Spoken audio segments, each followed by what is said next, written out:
them pouring out of the hive. Look at all them bees.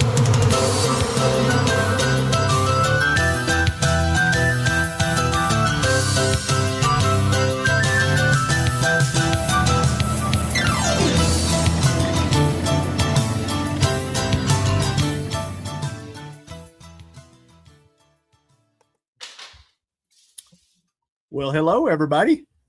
Hey, everybody. Welcome to the Thursday Night Bee Chat. Welcome aboard. We have our panel here, some familiar faces, all of them smiling and ready to go. We've got a lot of familiar faces over in the chat. It's good to see all y'all in here. There's Sarah and Michael just popped in. And all the folks in the background, appreciate y'all being here. Hope everything's going good your way, wherever you're at. So it's been kind of hot here this week. I did a little work in the bee yard, kind of early in the mornings. But you're still. I'm finding out there's a golden hour in the mornings, kind of after the sun pops up and has been up for just a little bit, but before it gets too high. If you go too early in the morning, it's just so muggy. It's just instant drenched. But then if you wait too late, it's hot. But there's just a little time there that if you can hit it just right, it's pretty nice. But the temps are supposed to drop next week. I'm planning a whole lot of work towards the end of the week. We're supposed to get down in the low 80s. Dew point's supposed to be low. Some temps we hadn't had in quite a while. So I'm looking forward to that. So Glade, what's going on out in Utah these days? How are you doing? I'm good. It's hot, as usual. Really no relief in sight. There's a little bit of monsoon moisture, and sometimes we get I call them a thunder bumper. We'll get a little bit of a cloud come through. Sometimes it produces a little rain. Sometimes it rains here, and half mile down the road, it doesn't rain at all. And other than that, I spent like Monday and Tuesday just kind of going through my hives, making sure they're queen right, making sure they've got enough room in the brood nest area so that the queen still can lay. And in doing so, I ended up harvesting like 5 more boxes of honey, which Good deal. Now I need to go extract. And I've got a couple of hives that are still just going nuts when most of the time our nectar flow usually right now we're done. There's nothing coming in. But I've got a couple of hives still bringing it in. I'm going to have to go. I'll have to make a video. I'll have to show everybody. But I pulled my honey off on the 10th. And I had 2 hives that were actually 3 hives that were just bursting at the seams. They had too many bees. And by the time I condensed them down, got them out of the honey supers, the hives were just so packed. I'm like, oh dear, you guys have got to have a little room here. That's funny. And so I threw on the only thing I had, because all my supers were full. So the only thing I had was foundation. So I'm like, well, at least they can go up in that box and hang out, even if they don't do anything. So I threw a box of foundation on those hives, and I just checked them on Tuesday. They have completely drawn the entire box of foundation and filled it. It's not capped, but they drew a box of foundation in 10 days and filled it. That's pretty amazing this time of year. Yeah, that's unreal for us. Our nectar flow is usually done and gone, and it's just dry as can be, but still dry out here. But they have found most likely an alfalfa field from what I'm hearing, because we're in a drought. Most of the water, most of our farmers have irrigation water that gets stored in reservoirs, and the reservoirs are out of water. And so most of the farmers are out of water, and they're just letting they don't really have a choice. They just let that alfalfa go as long as they can until they have to just finally cut it. And in doing so, we're getting this late nectar flow that I don't usually see. So I really wasn't expecting it, but I'm not complaining too much. I'm just trying to figure out how to keep these bees in the box and have them not packed out so tight that they can't do anything, and that they don't, I need them to have a little room so that queen can lay and make that winter brood nest. And it's going to be a little bit of a challenge if this nectar flow keeps going on. I'm not used to it. So new ground for me. Yeah, I've thrown some foundation on out of desperation, like you say, just to give them some room, because I had them packed down in too small of a space. But yeah, never had them draw it out this late in the season. Not unless I was feeding them. I opened the box and I'm like, oh my gosh, that's the prettiest box of comb I've seen in my life. Completely white, every frame drawn out. Just it's one of those boxes you're like, oh, that's why I do this. Just beautiful. So I'm gonna have to do a video on it. They hadn't capped it, which I wouldn't surprise me if they don't cap it. And I'm not really worried about it. We're so dry. If the honey just sits on the hive for a few days, it'll dehydrate itself. That's pretty amazing. Well, I'm glad you're. I never thought we were going to have this conversation a couple of months ago. Yeah, I wouldn't have. In 1st of June, I would have said, yeah, maybe a couple 100 pounds, and I'm going to have one of my best years, actually. That's amazing. Yep. I don't.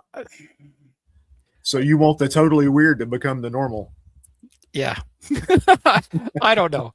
No, because I feel like I've been reacting all year, not proactively being ahead of the bees and being ready for what's coming. I feel like I'm reacting the whole year, and we all know that's not the way to do things, but I don't know what else to do when things don't happen the way it's supposed to. It's hard to stay ahead of them when they're doing the loop-de-loops and you don't you're not expecting loop-de-loops. So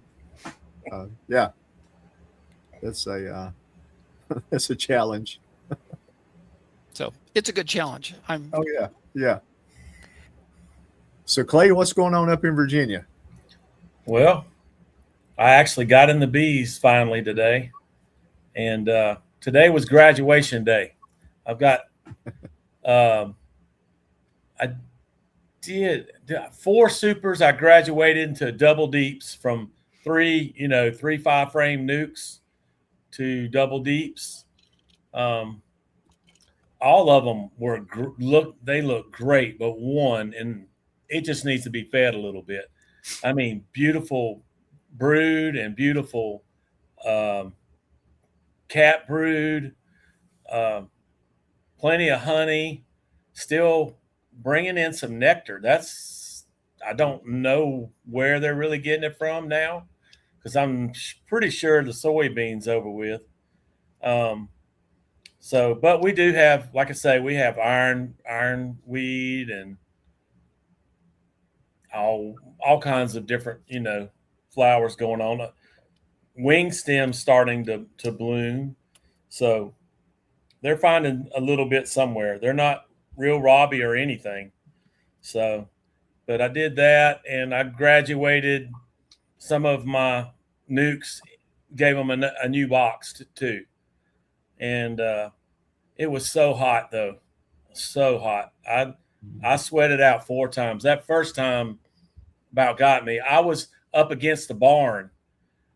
It's real windy today, but not where I was. Up against the barn there, no wind and nothing but sunshine just beaming on me. And so, but anyway, I had to demote one double deep I came across, because I've been looking at it and I was like, something's not right with this one. And it was just like they were straight up the center, queens laying right up the middle and all. Very few bees here, not a whole lot. They've got nectar and all, but not a whole lot. So I put them into a double nuke, and I actually even gave them a couple frames of honey. And that was the other thing that happened to me this week. I was messing around and I looked over at the barn. I stuck a bunch of stuff in the barn. It ain't even my barn. It's my wife's cousin's barn, but I'm overflowing into that now. He doesn't even use it anymore. And somehow or another, I put 3 deep boxes of drawn out comb in there and forgot about it. And yes, I all had to go in the freezer. A lot of wax moth. Not terrible though. I hadn't lost it, but that happened. And I still have some in my building where I had spun it out because they had filled it up with that autumn olive. And it was sitting in there, and I was starting to get a little bit of wax moth in there. So I used that instead of putting 5 frames of foundation. I went ahead and gave them, that wet. I say wet. It's wet supers, but they're not really supers because it also had, a little bit of pollen in it, and they had bees in it before. It was a 3rd deep is where those had come from. So anyway, so I got to use all that up and freeze a bunch, and I've got a big stack on my porch of all kinds of stuff, honey and frames, all drawn out combs. So I can do either one. If I want to feed them, I can feed them and get them to draw out some comb, or I can just, give them drawn comb. Yeah. Let them fly. So that was my day. The autumn olive, I have a little bit of that down here. Obviously, it's a non-native invasive around here, and there's not enough of it to make pure autumn olive honey. It's just part of the wildflower mix. But what do you make autumn olive honey? What is it like, color and taste? I did this year, but it was by accident. If I'd have known, I would have had supers on, but my back was hurting and I was pulling out so many splits, and I was selling nukes that I didn't want to have to take another box off. And so I didn't put any honey supers on. So I did what Matt does to hold them back and all from swarming and all, throw a deep on there for them. And they filled every one of them up. I had 6 of those full of autumn olive. Wow. Instead of thinking I'll be able to pull another split out of this. Oh no, nothing but autumn olive. So I probably got 300 pounds of just autumn olive. I mean, pretty much just autumn olive. And it's kind of clear and got a real sweet taste to it. Okay. It's good. It's not bad at all. It's good. I'm going to try to catch it next year. Okay. Yeah, I'm going to throw some supers on because it's probably the earliest thing we get, maybe. Yeah, I think so. It comes in before the black locust. So it's really good. Yeah, it came in early around here. What we had of it. When they came through and cleaned the right of way out at my power lines, they trashed a lot of it, but it'll probably make more of it sprout next year. It'll just be smaller for a year or two. But yeah, I was just curious. Like I say, it's just part of a wildflower mix around here. I didn't know what it would be like pure. And I have some autumn olive that's mixed with the wildflower too, whatever, like blackberry and all, since I didn't get the tulip poplar. So I got some of that. It's okay. It's okay. Okay. So anyway. Cool. Well, Brad, what's going on up in the great white north? Are you still swimming? Catching up with my wife a little bit. No, it's kind of coming and going, I think, a little bit, but very little. It's probably just sustaining them right now. I just hope I can get it all pulled off before the flow completely comes to an end, and then I'm dealing with dearth robbing and everything. That's really terrible, pulling honey in that. It's just But another thing to deal with when you're trying to get some work done. oh, it's terrible. Oh, Yeah. if there's a little bit of a flow, the escapes work better, and you're pulling honey, and the bees don't care that you're even there. Oh yeah. Yeah. It's really nice. I can just, you get robbing, and I get all anxious and worked up over it, and trying to hurry, do my job and whatnot. So yeah, I don't care for that part at all. But I am a little bit late, I think, this year. Okay. But for the most part, this week I've been fussing over my honey house floor, which I'll be honest, I wasn't sure I could make it here tonight because I'm so exhausted. I was working on getting that big hole filled in, and I booked my concrete truck for next week, so we should be able to get that poured and put that project to bed. So you got the hole filled up? Got it filled up, ready within 6 inches or less, and then ready to pour. Okay. Well, I mean, I have to do rebar, but Tuesday's pouring day. Hopefully that happens. Okay. But yeah,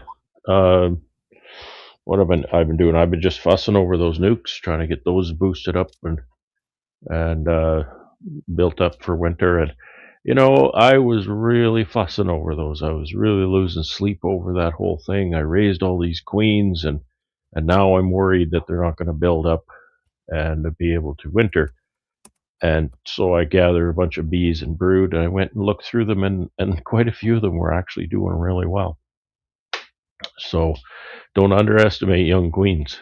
They're really surprising.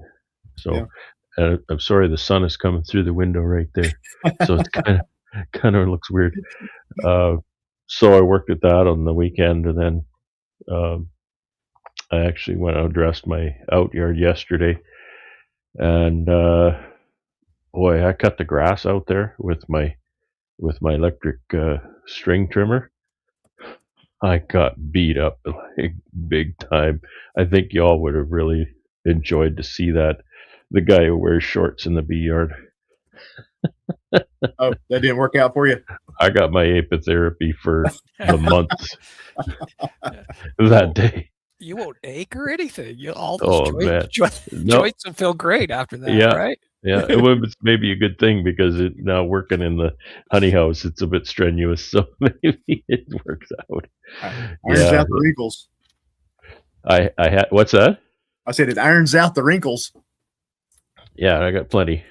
And I had idiot. I didn't go and start the smoker before I started cutting the grass. So when they started beating me up, I had no defense, and so I had to run over and hurry to get the smoker lit while they are stinging the crap out of me. Oh no!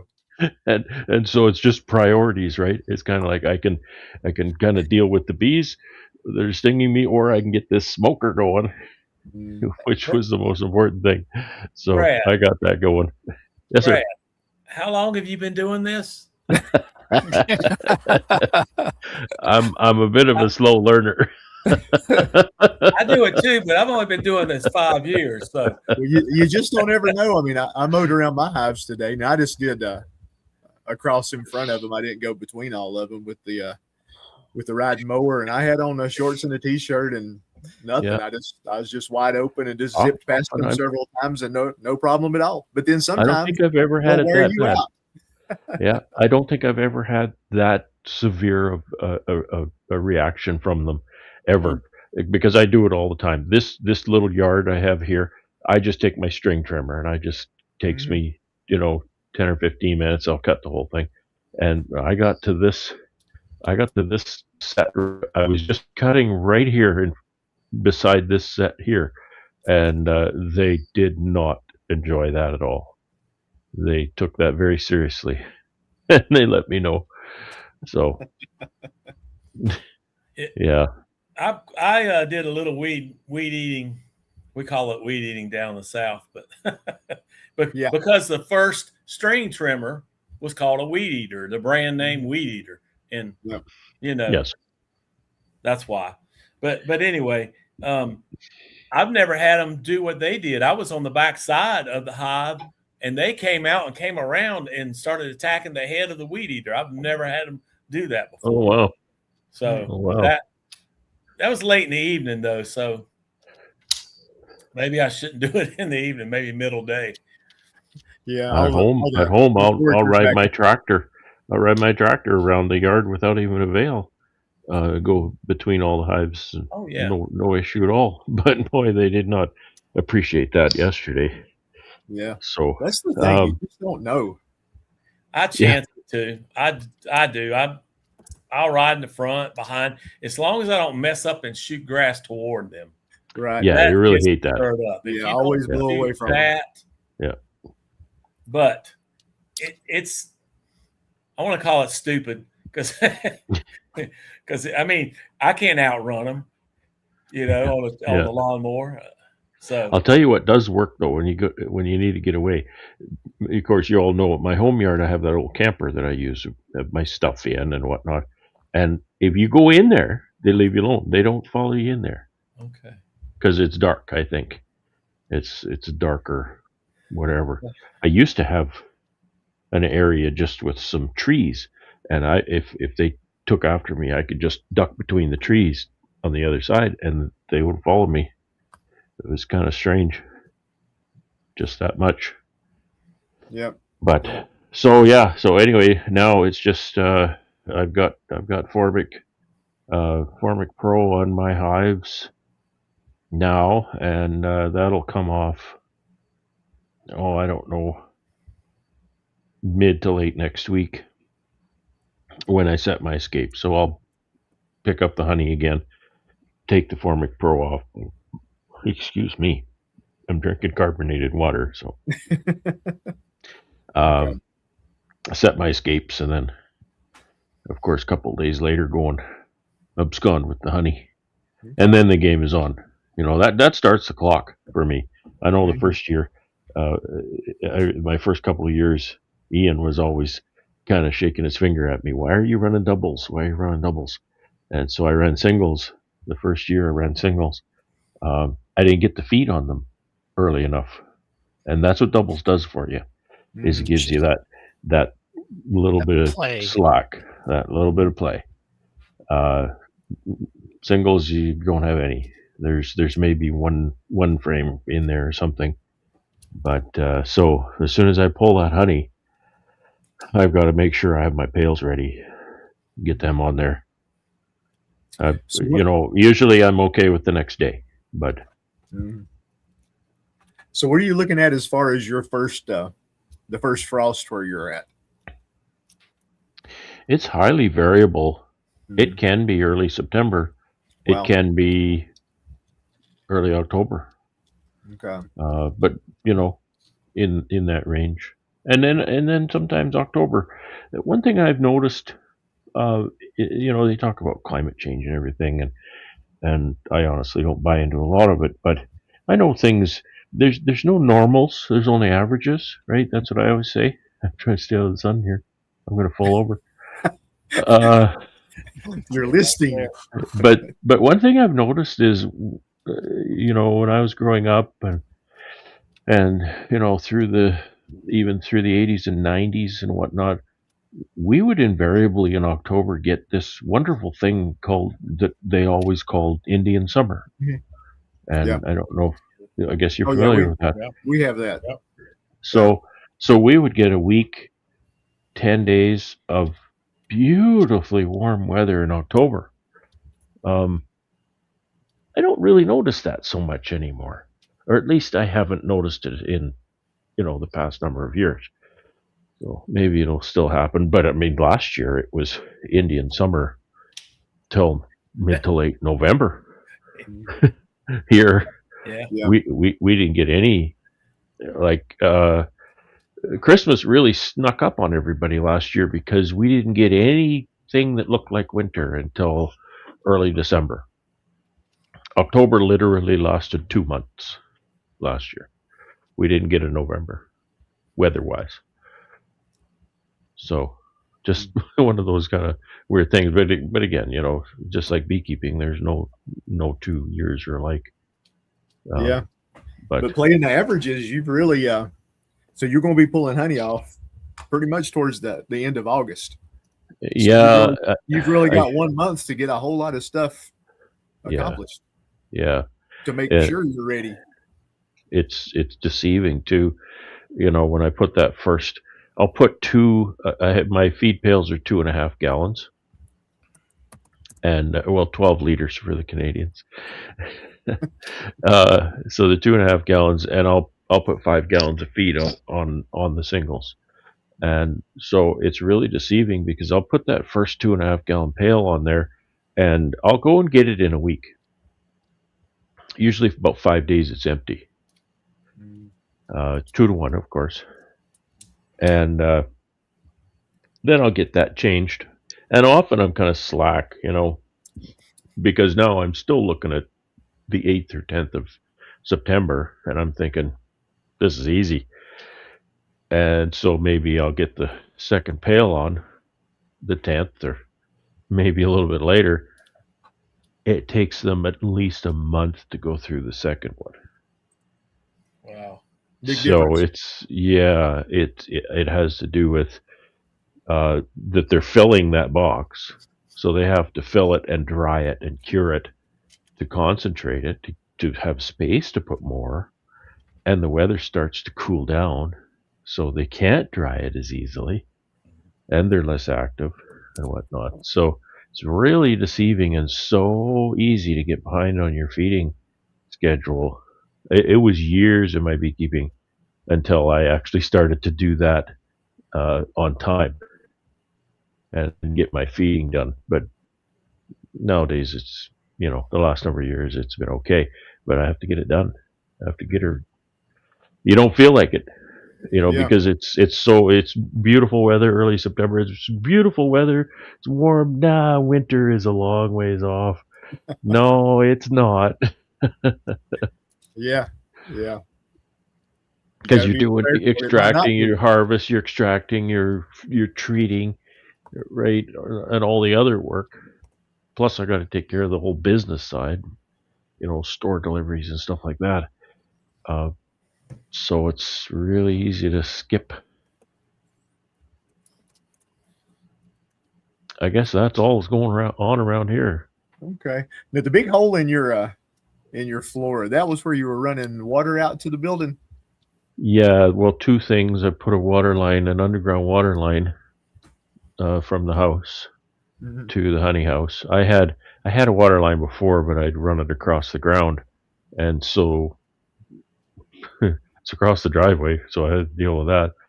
And also, in the fall, when the weather does start to get cold, I was running against the clock that I couldn't have my water in that building after it got cold. The water line would just freeze up. So now it's a all year round water line. It's down very deep. Yeah, It you has told to us be. one time how deep, and we were all laughing about Yeah, that. yeah. It's surprising, isn't it? It's I think at least 6 feet, 6 to 8 feet is what they go for. That's a He heck of did a a pitch, ain't it, Clay? 8 feet. well. We can get away with 2 feet. Yeah. 3 feet's where I think it's supposed to be, though. Yeah. He Wow. did it was a horizontal drill. So he went in under the house, and then he went all the way, and the deepest point I think is about 13 feet down, where it just kind of makes an arc and then Wow. ends up coming out I dug a 6-foot hole in the floor of the honey house, and he came out right at the bottom of that 6-foot hole. So it's pretty neat to see that horizontal drill, the way that works. Yeah, And that's he pretty is amazing. dead accurate with it too. Yeah. He can come within an inch of where he wants to be. Yeah.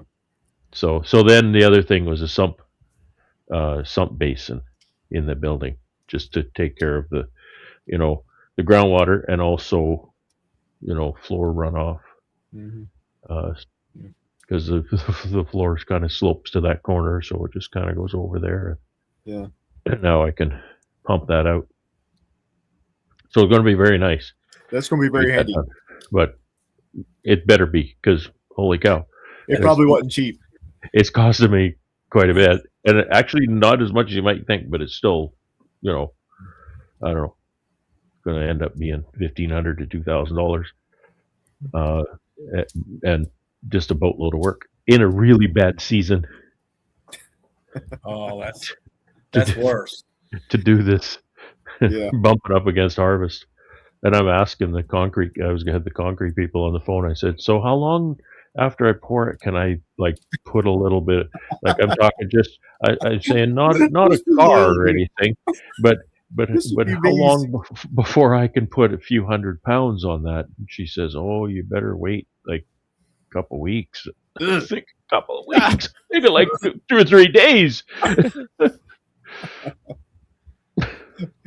Well, they sell, well, at least here they do. They sell the stuff that cures a lot quicker, but I think it costs a whole lot more money too. And it doesn't matter because I'm not buying much. I'm only buying I'm buying a cubic meter, but at that rate, it's only very similar to a cubic yard anyway. So I'm paying for the delivery and the mileage and stuff. I'm not paying much for the concrete. Yeah. Yeah. Yeah. So she was asking, what's your strength? What do you want? This MPI or something. And I said, well, for a yard, I said, it's not going to cost me any extra to get the good stuff, right? And she said, no, it's going to cost you $10. So I said, put the best stuff you have in there for that kind of money. So at least it'll be that, right? Yeah. Well, I hope the timing works out for you. I know when you need to roll, you need to roll. Yeah, it's gonna be tough.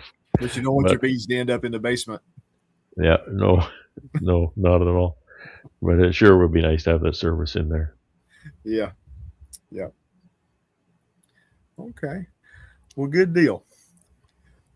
Well, I guess we need to switch over to our topic for tonight, which I think will be interesting with what I think the beekeeping world has a lot of introverts in it. Introverts being folks that really like to be alone with their thoughts. They're not really normally good in a crowd. Taken to the nth degree, a lot of introverts crowds just kind of suck the life out of them. They don't want to be there. So, but I think a lot of y'all are like me. If I'm in a crowd of friendly faces, folks I know, I'm pretty talkative, not real bashful. But if I get in a crowd of strangers, normally I'm not the life of the party. I'll lay back and listen. But if somebody finds out I'm a beekeeper and raises a question about bees or says they're interested in bees or whatever, oh Lord, yeah, Katie, bar the door. Let's talk about bees. So, and I know Michelle's probably laughing in the other room now. I told the guys before we went on, I always say, it's not my fault. They started it. But let's run around the room here. I think we've got some different personalities here. I'd be curious to see what other folks think. And over in the chat, y'all kind of, I know a few people there are. Ian's over there. What they are. Introverts or I didn't see Ian sneak in. Ian's over there, and it doesn't it really suck a lot out of him? Oh, and he's an introvert too. Yeah. Tom. Not.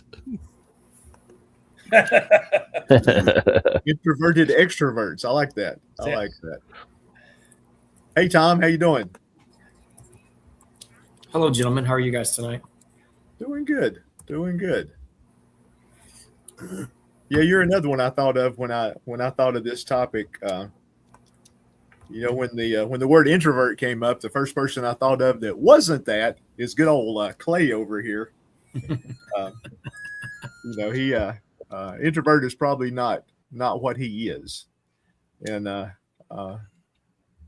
don't think Tom. I'm not sure if you think you are or not, and you just Love to talk about bees. Maybe that's it. You're like the rest of us. What do you think, Tom? I don't know. It's a good question. He likes to talk.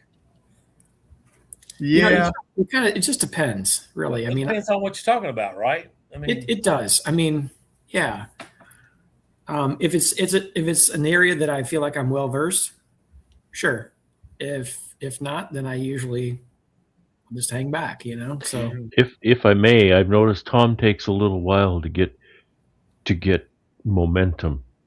When Tom comes like on the that. chats, Momentum. he's you know he that's makes good. he's not the guy who enters your room mouth first. I'll put it that way.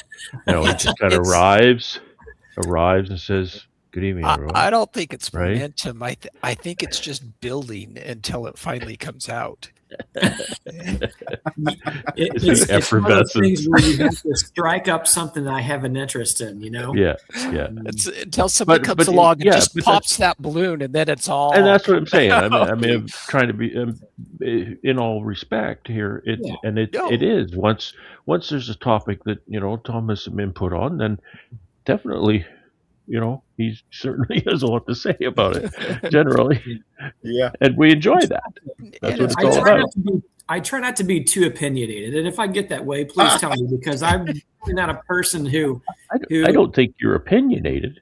No. I have, you you know, know, You can be verbose, but not. Or do I have to go this way?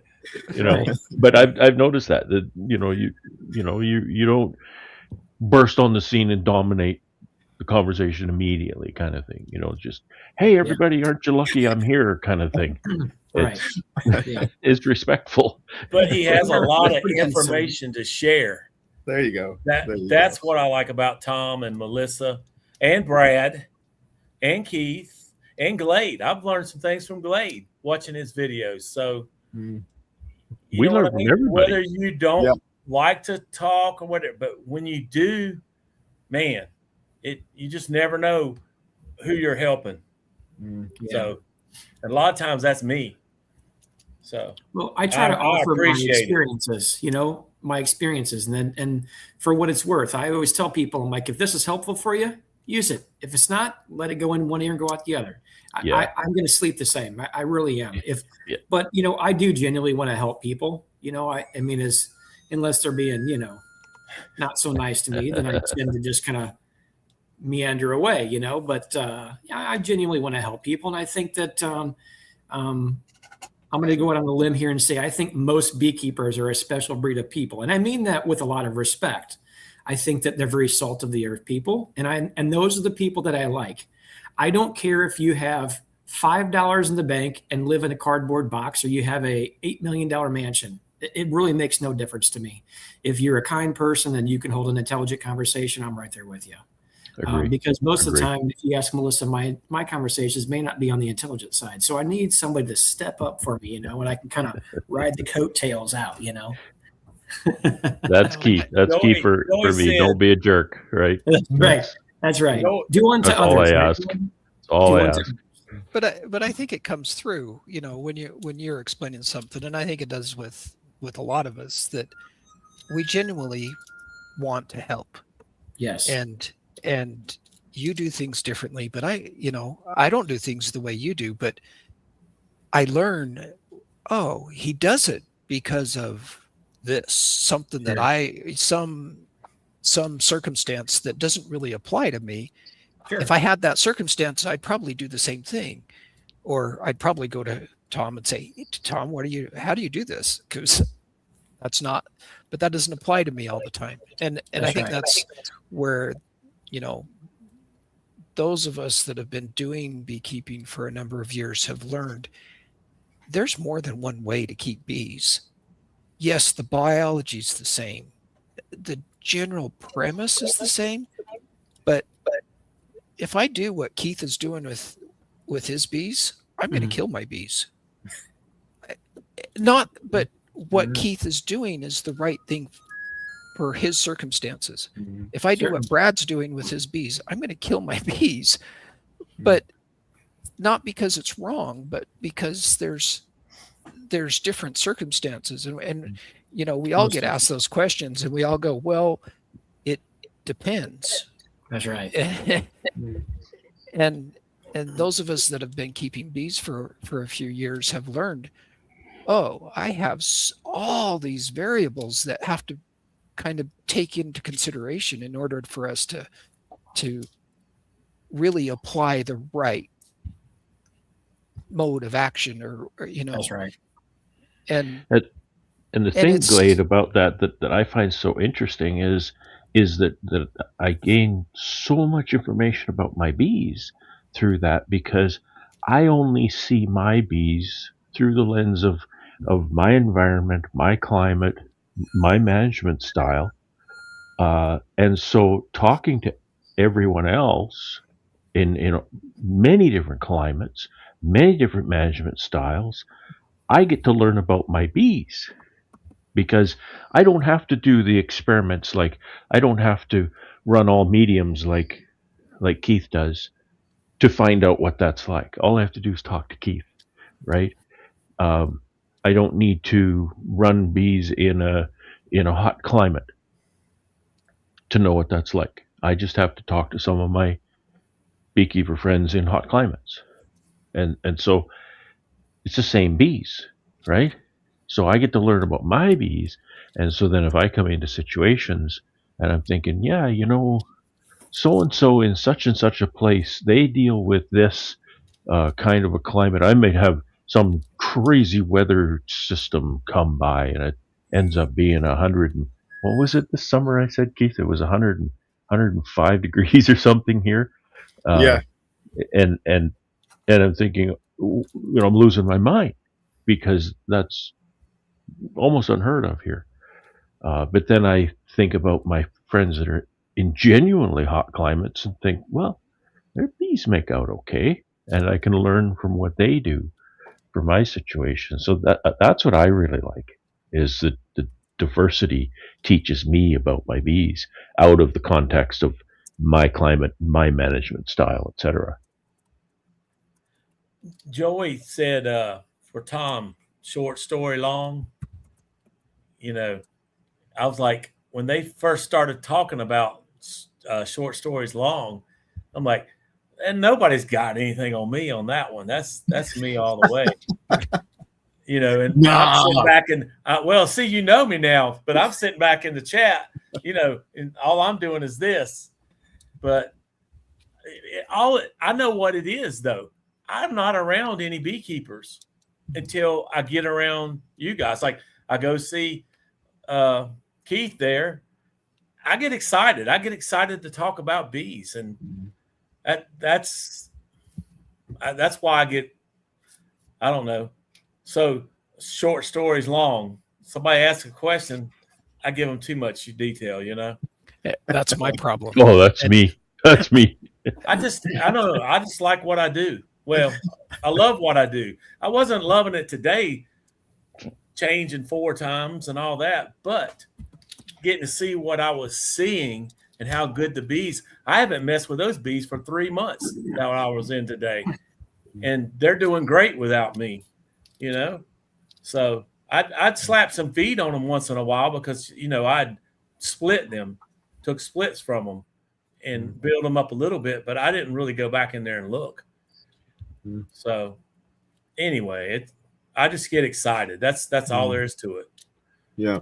I get Well, excited. I think I was thinking about it today, about the chat tonight, and getting some thoughts in my head so I could sound intelligent about it. But some of it kind of comes from now outside of the beekeeping world. Obviously, when we go to our bee meetings and when we're around each other, we're all talking about bees.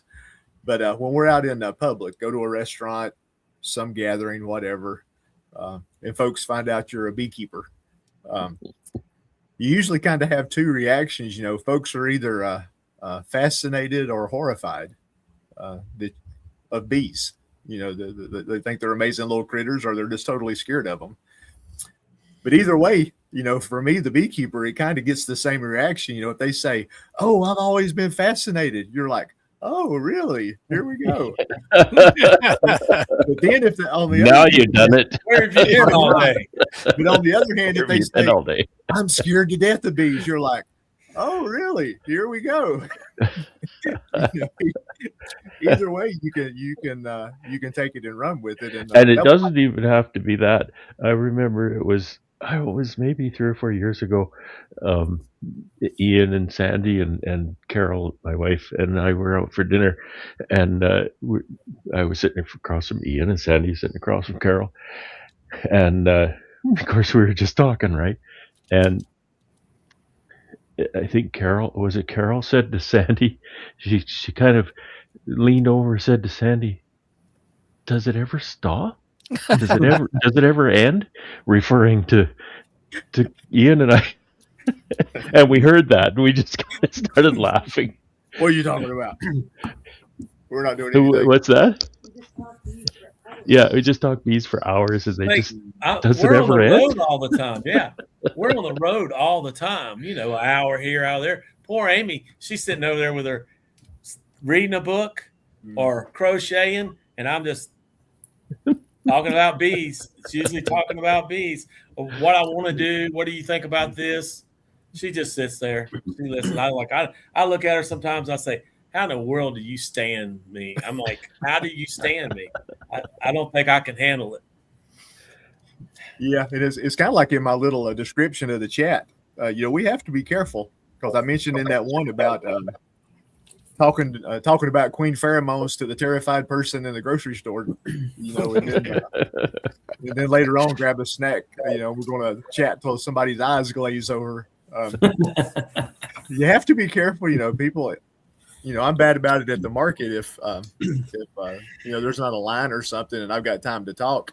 But you can kind of tell when people start like looking over your shoulder and checking their watch, and it's like, okay, too much information. Yeah, need to back out. So, and thank them for their purchase. Mm-hmm. yeah. But yeah, it's easy to get carried away. Yeah. I would consider myself a true introvert. I'm one that if I'm in a crowd, it's draining for me. Social situations are draining for me.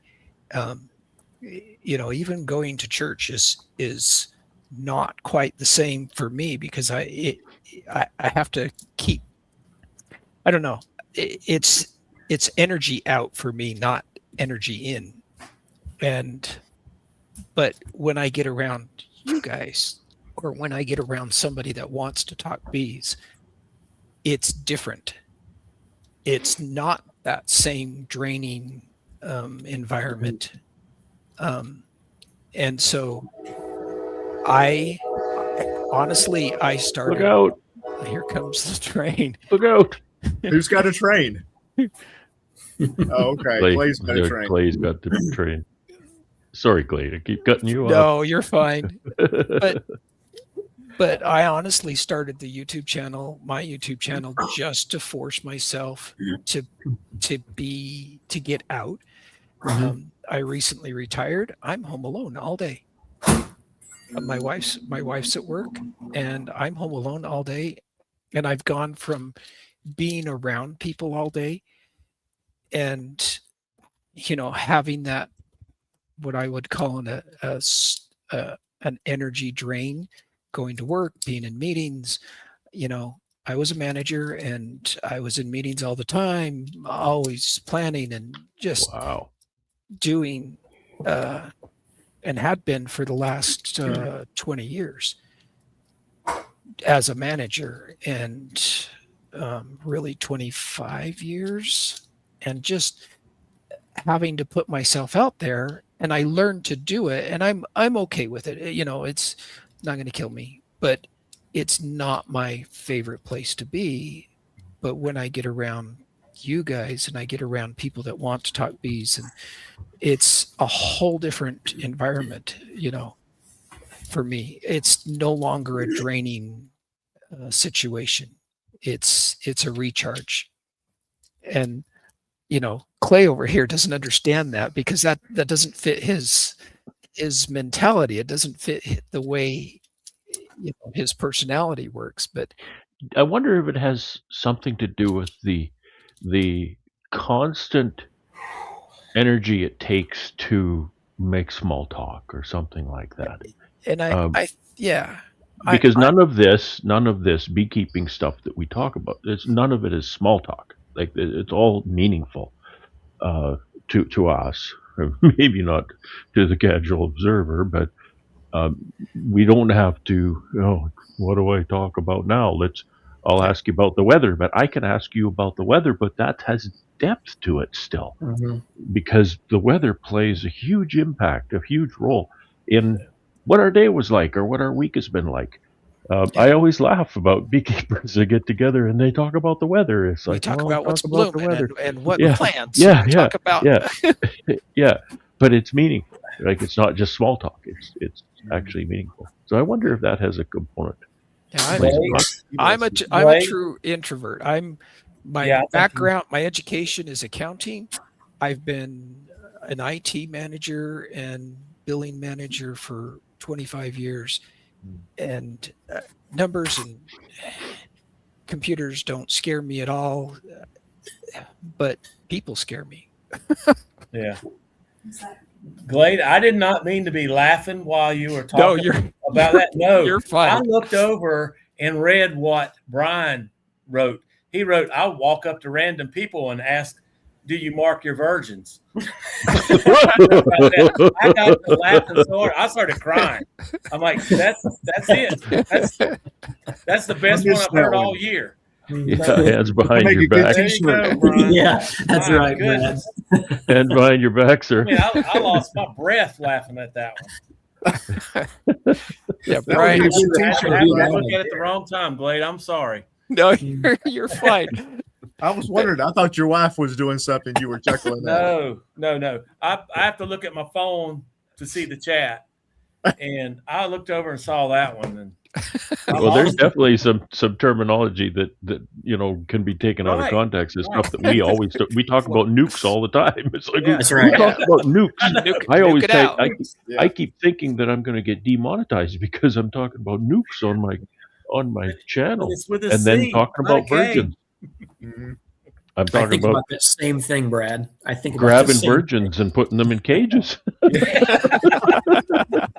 Yeah. Like, Do you ever think the FBI is listening in on your I'm afraid of it. conversations because of those two keywords right Lord. there I'm alone? gonna get demonetized. Yeah, I didn't think about that. Now that, thanks a lot, Brian.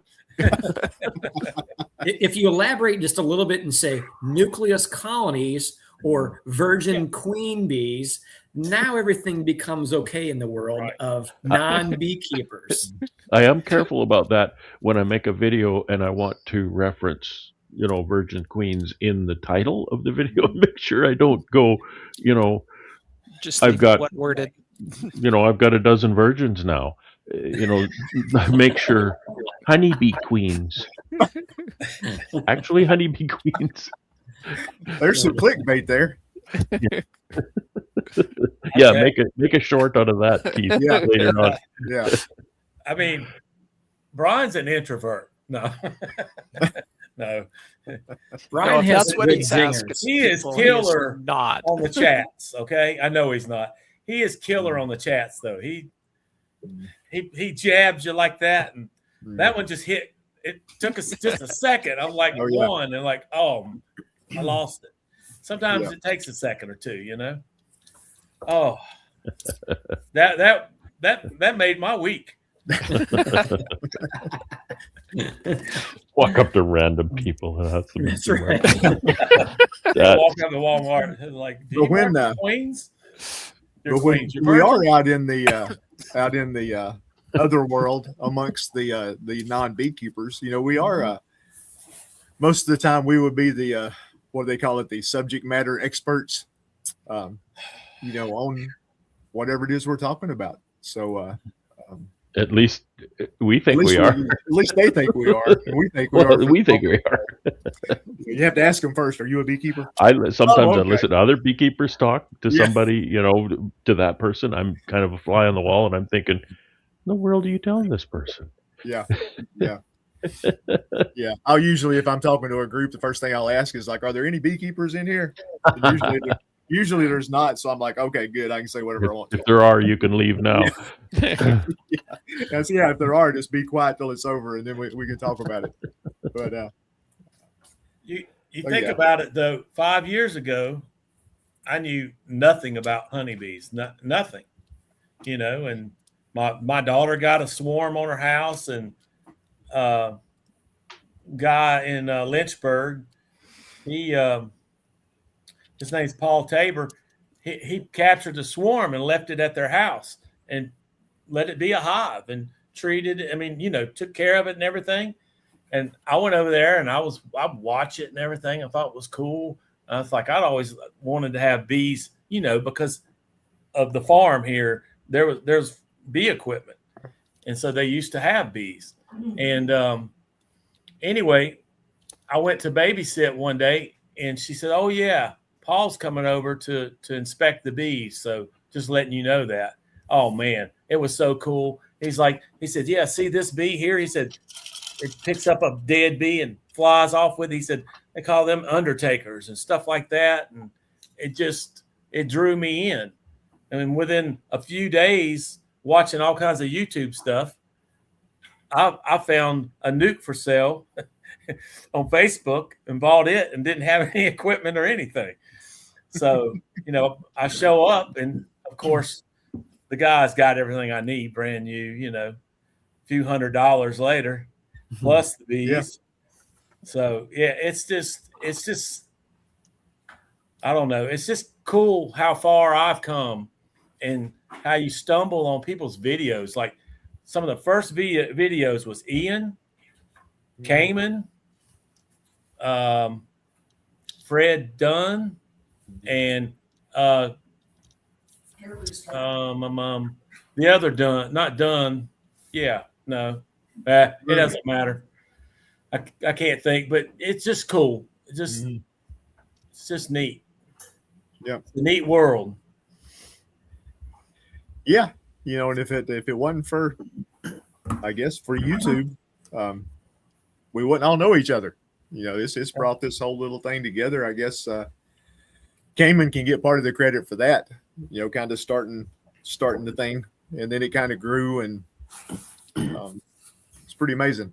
It's pretty amazing that the little bugs have brought so many folks together. Mm-hmm. And, it's hard. It's kind of hard to describe, and folks just don't understand when you talk about.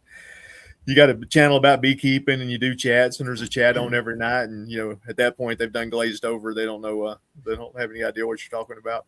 But I did a few, very few YouTube videos. I think at that time Ian was just starting to do videos, and Stan Gore actually. I was chatting. I met him on Facebook, I think, in some of the groups, and he messaged me one time, and he said, "You need to do more YouTube videos." And okay, well, thanks for the the encouragement and whatnot. And he said, "I got a camera here. He sent me a Handycam. He sent me a Sony Handycam for free. He shipped it up here."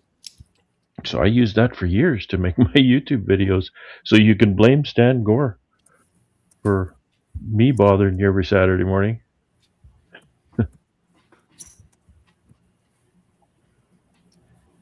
Yeah, now he's the one that runs the Texas Facebook page, Texas Beekeeping or Texas something, isn't he?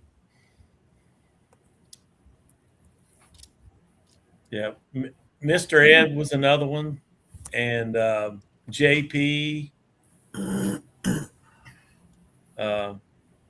and David Burns. Burns. He was good for a beginner.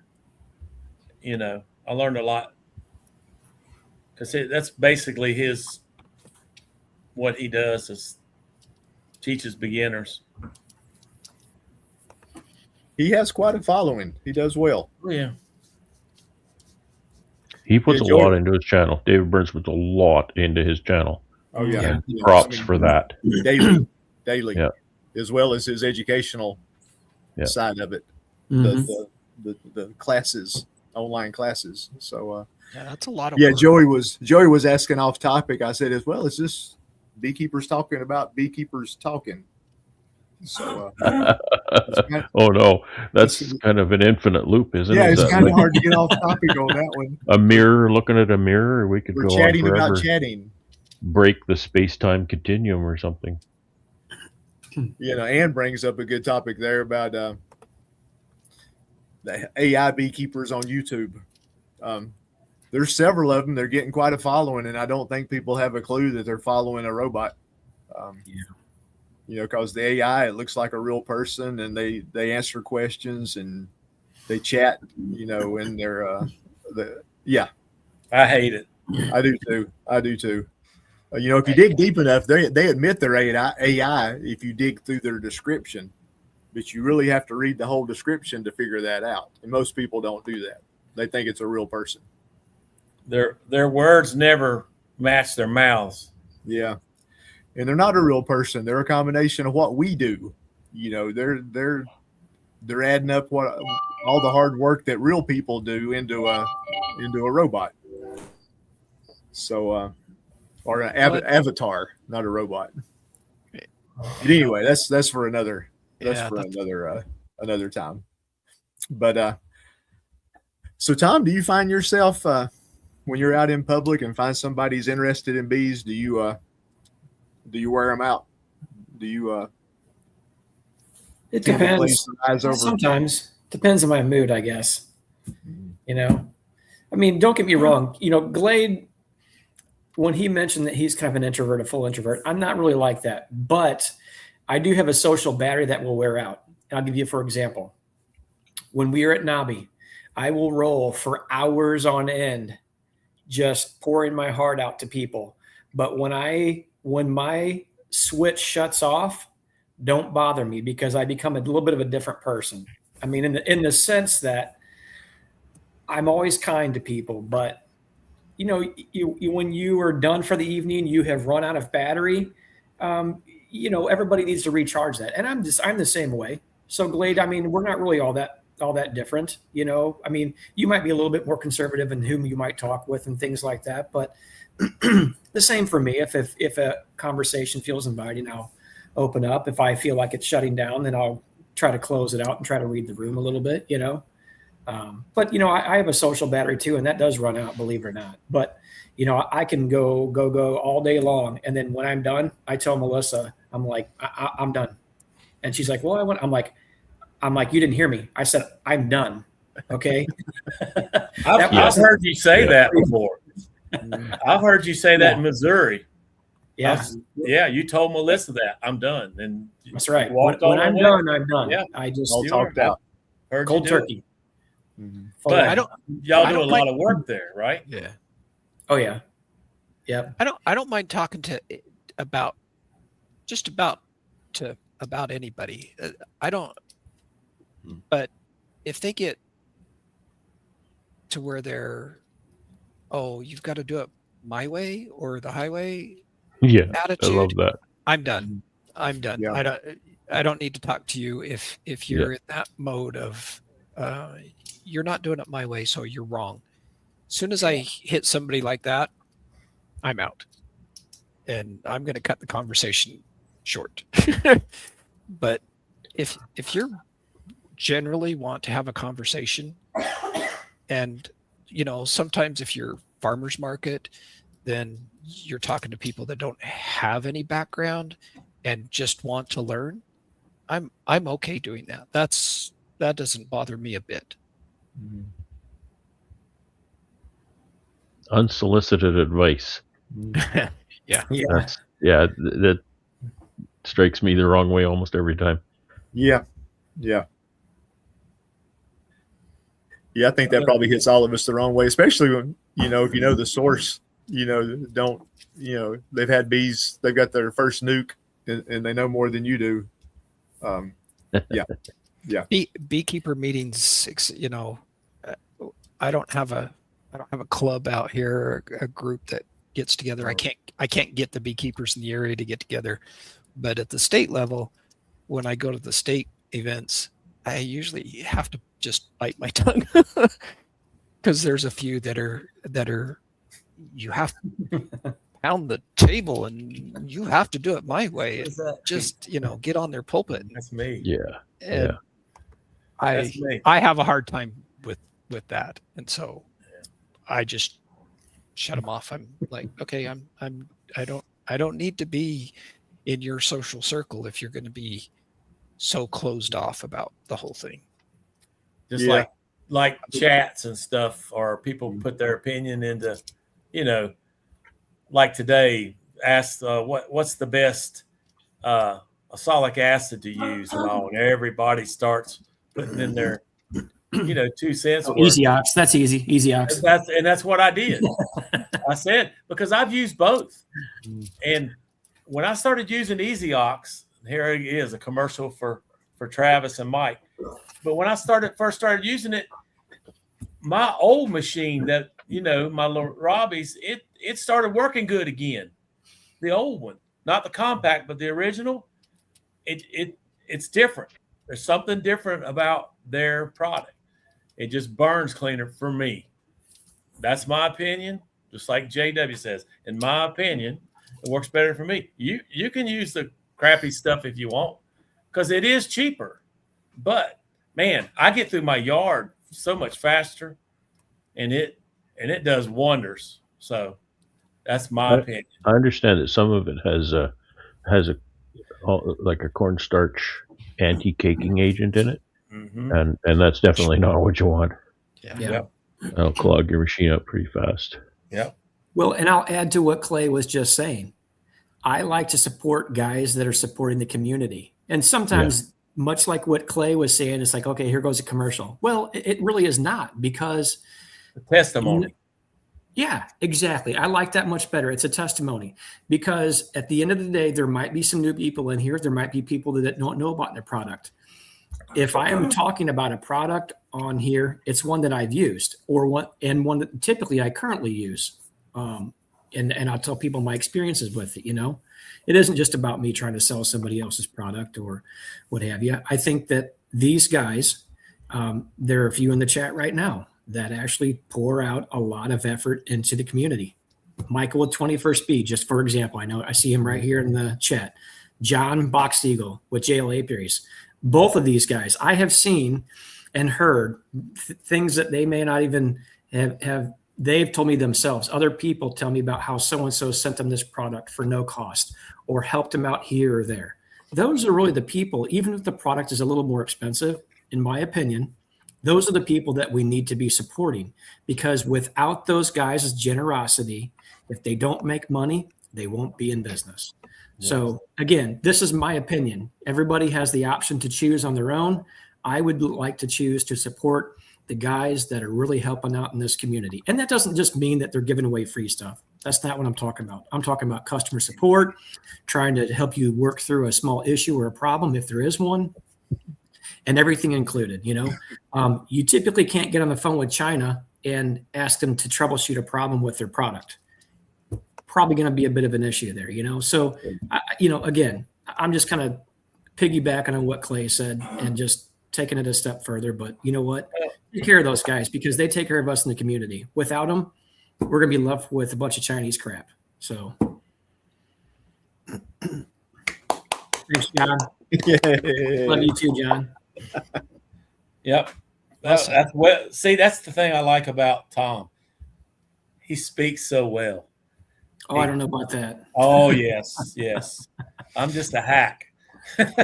Melissa's a little better than me. But yeah, that comment about Tom earlier, I can't remember who made the comment about Tom asking good questions. That goes back to the what we were talking about earlier about learning from other beekeepers, through what they do and through exactly that, the questions they ask. It's like, well, dang, I didn't think about that. I want to pay accolades to somebody that I think is even better than myself when it comes to that. Brian. Right there. Brian is very good at stimulating conversation with very intelligent questions, I might add. Yes, I agree. Sometimes he does it to me, and I'm like, Brian, why? Stop it. I'm like, for crying out loud, just knock it off, Quit making me think. Like, yeah, exactly. That's exactly what I was going to say. Oh, he'll definitely do that. He rung Keith dry that night. Didn't. I that mean, chat last week that that I was was so on with him and good. Todd. Good That's Lord. worth going back and watching. I mean, I thought I was on Dragnet. yeah, but it was you had answers though. It was. I mean, That was it was fun. good. It was But really he good. made me learn stuff I hadn't even thought of. I mentioned on that chat I'm going to do a speech in October down at the Mecklenburg Bee School down in Charlotte. So make a little trip down there. But it was about how I keep bees, how I make a lot of honey on 20 hives, basically. But he asked me questions that prompted me stuff, and I was writing notes down because it was things that I added to my spiel for down there that I hadn't even thought of. So yeah, thank you for that. Yeah, Keith, I think you should be teaching a class at Nobby. You know how they're going to do that, whatever they're going to call it, novice, whatever. I mean, choose your title, what have you. But, you know, they ask for different speakers and stuff. I may actually type in and say, Keith Spillman, half tracks and honeybees. You know, you could talk about how you make, 8,000 pounds of honey on one hive. I think we all would like to know that secret. How does Keith Spillman do that? I don't know about that. well, I'll just Glade, introduce Fred again. You seem to do well. Glade, did you put supers back on when you see you have a flow again? I didn't hear that part. I put a couple of supers back on. Yeah. Okay, yeah. So I mean, Glade's going to end up having a pretty good year.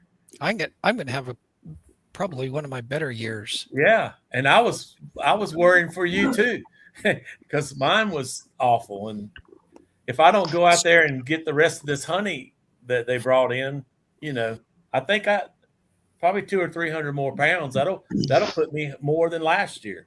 So, yeah, it was a weird year. Yeah, definitely. Yeah, I'm glad it worked out the way it did for everybody, though. Like we said, I always had that early flow, and I pulled honey in April 15th, and then I'm bouncing around happy, and then a lot of folks are, the year ain't looking too good. So I'm really glad it turned around for you guys. A big, what do you call that? A crescendo in music where it built up to a big ending. I like that. That's right. Yeah. Well, Hey, Keith, I think there's a couple of great ideas that are bouncing here into the chats. One of them is thrown in by Brian. One of them is thrown in by 21st B. What is it? I missed it. Brian says Keith would be great at the EMBA too. Oh, And then below that, Midwest Expo would really enjoy Keith. Just saying. That was from what's his face. And I'd be inclined to agree with both of those guys, honestly. I think, Keith, you have a way about explaining things in a way with good detail without going overboard. I have to keep it at a level I can understand. I think you do just fine. but simple is what helps people when they're learning. That's right. Simple. Oh yeah, yeah. What we were talking about earlier, as far as talking to non-beekeepers and glazing their eyes over. If you're mentoring other beekeepers, you can do the same thing. Yeah. If you can, Lord, you can wear them out in a heartbeat. And you lost them 15 minutes ago, and yeah. Because the answer to every question, if you're really truthful, begins with, well, it depends, right? They're like, oh no. So I mean, when you're talking to somebody who's not even a beekeeper, they're just having an interesting conversation. They're interested in what you're doing, and they say, "So is there a queen? Is there one queen in every hive?"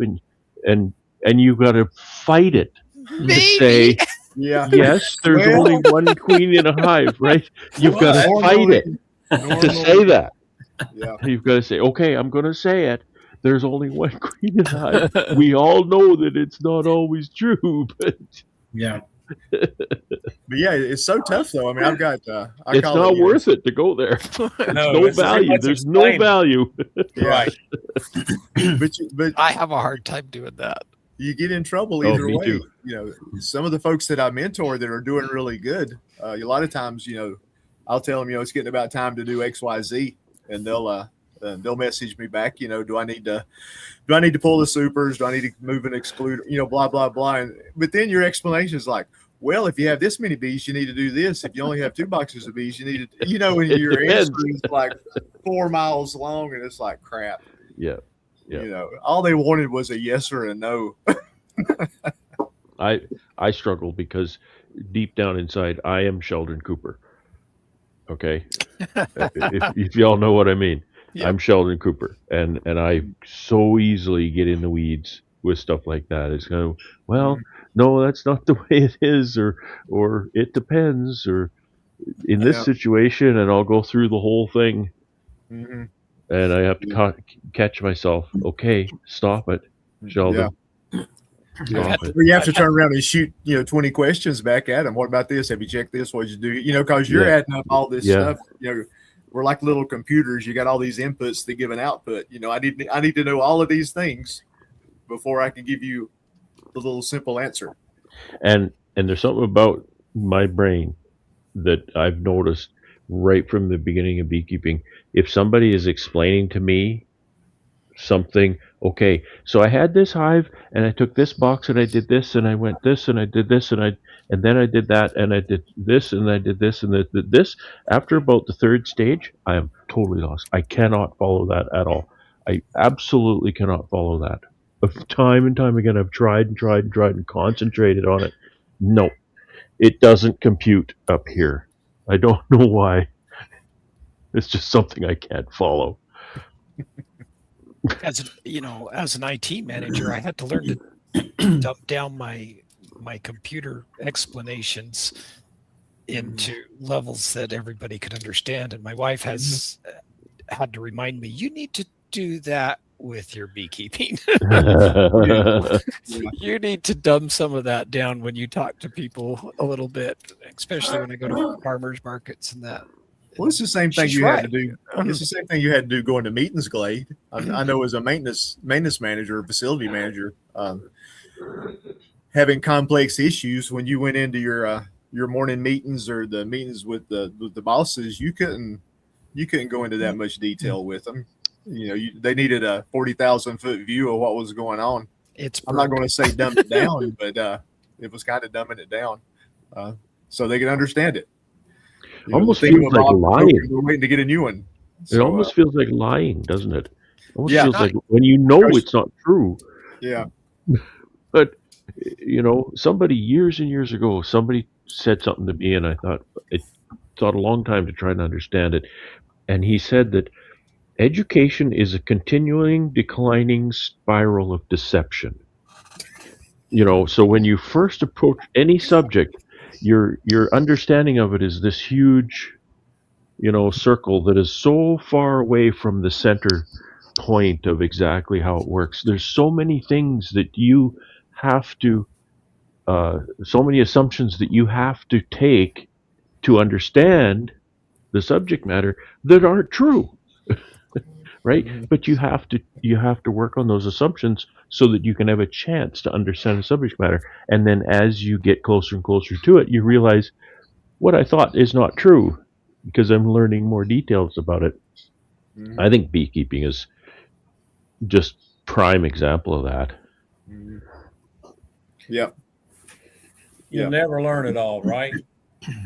I mean, and the more you learn, the more you realize you don't know. That's right. Right. Bingo. Right there. Like earlier, you said something about being bored, a boring day in beekeeping or something.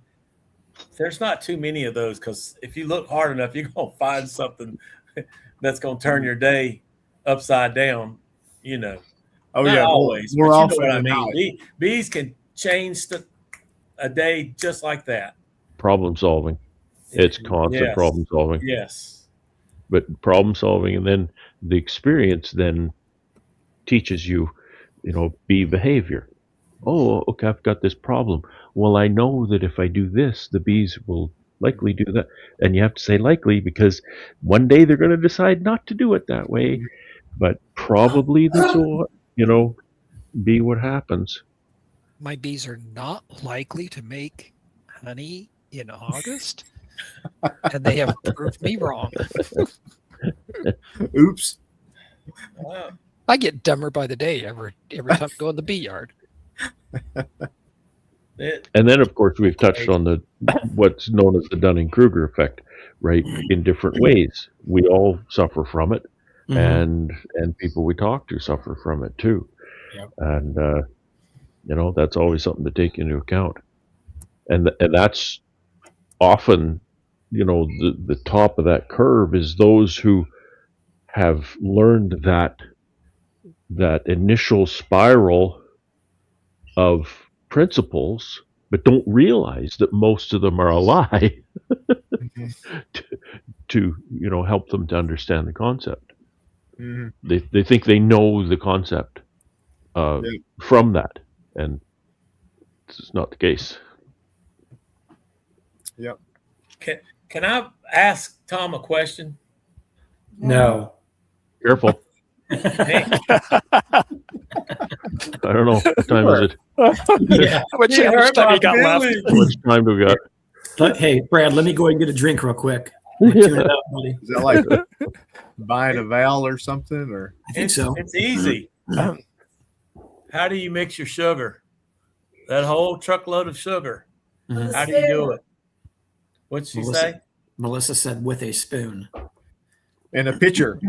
And a pitcher. I seen that comment as I was coming in this evening. I loved that comment. When she actually. said a spoon, I where's could the see picture? her standing at a cauldron. Hold on, Clay. Clay, Little what fire are you under trying to it, say? you know. And Clay, what are you trying to say about the cauldron and Melissa stirring? that was it. I didn't say she was a witch or anything. Oh, whoa. Wow. You hear that, Melissa? You were the one insinuating that, not me. Whoa, hold on. Settle down, Yeah. folks. I'm not a guy to stir up the pot, okay? That's not me. Oh, yeah. Apparently, that's Melissa that stirs the pot. Melissa was stirring And now Pot you or did. cauldron, Or cauldron. Thank you, Brad. Well, I'm Appreciate just that. as the case may be. You know, That's right. and you put a flame under it to heat it so you can get it to 2 to 1. You know, good mix. Melissa said, Clay, you've already dug your hole. You're not coming out of it. And actually, Clay, I'm going to Melissa threw a very nice compliment out to you. What day was that? I don't know what's the compliment. Well, when we were all I wasn't on the chat. I don't remember whose it was. It was just a couple days ago, if I'm not mistaken. Melissa said, Clay is just like a big loving teddy bear. And I'm like, what? And I'm like, yeah, he is a pretty doggone nice guy, isn't he? And Melissa said, yeah. So she threw you a very nice compliment Oh, yeah. because she's never called me a teddy bear. She's called me a lot of things, but definitely not a teddy bear. So She said something like that in Missouri. yeah, You know, yeah. I do have a tender heart. I think I you do. do. That is very clear. You're always very kind to everyone, always have a nice thing to say, and always trying to be helpful. So, Clay, thank you from the community to you. You're a very nice individual. So, Now, how do you mix all that sugar? I mix the sugar. Yeah. 'Cause I So, know she's not going to mix it with a spoon. if I'm not mistaken, I think Melissa, and I haven't made videos for a while.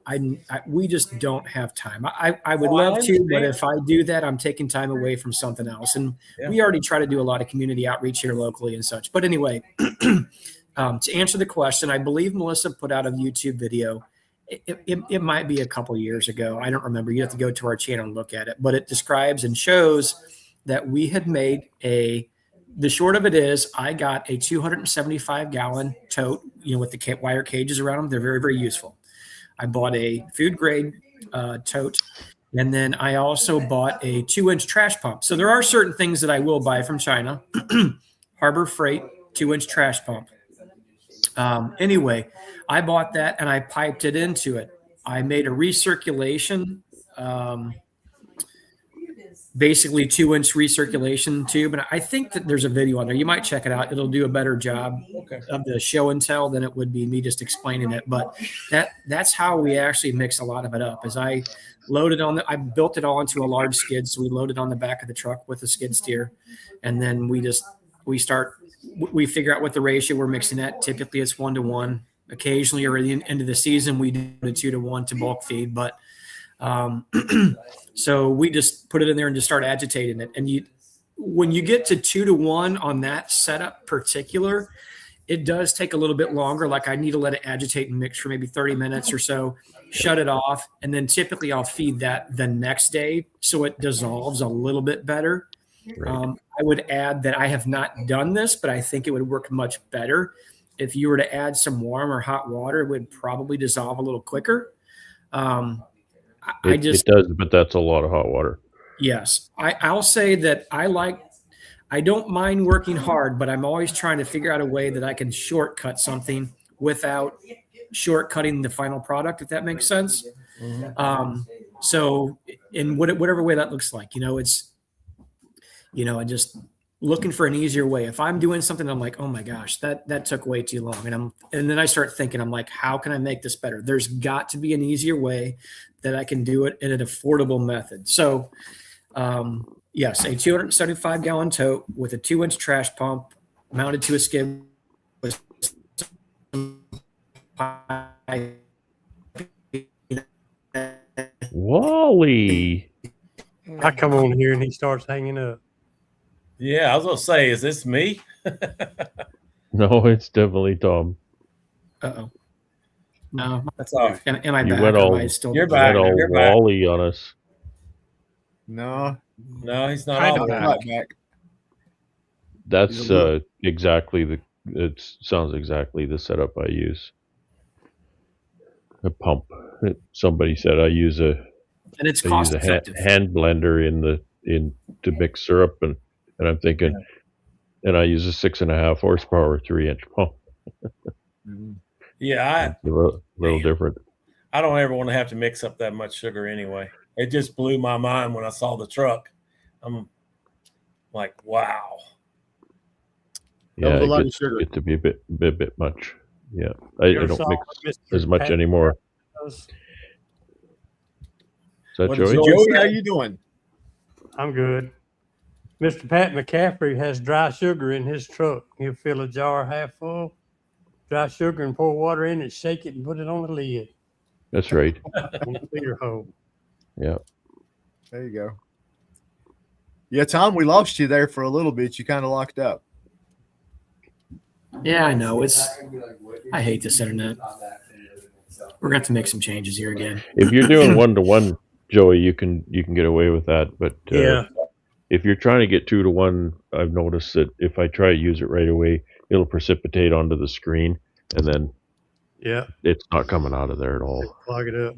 Yeah, so I do like Tom said. I try to mix up my tote one day and leave it overnight, and then if it does precipitate, it'll be in the tote instead of on the screen.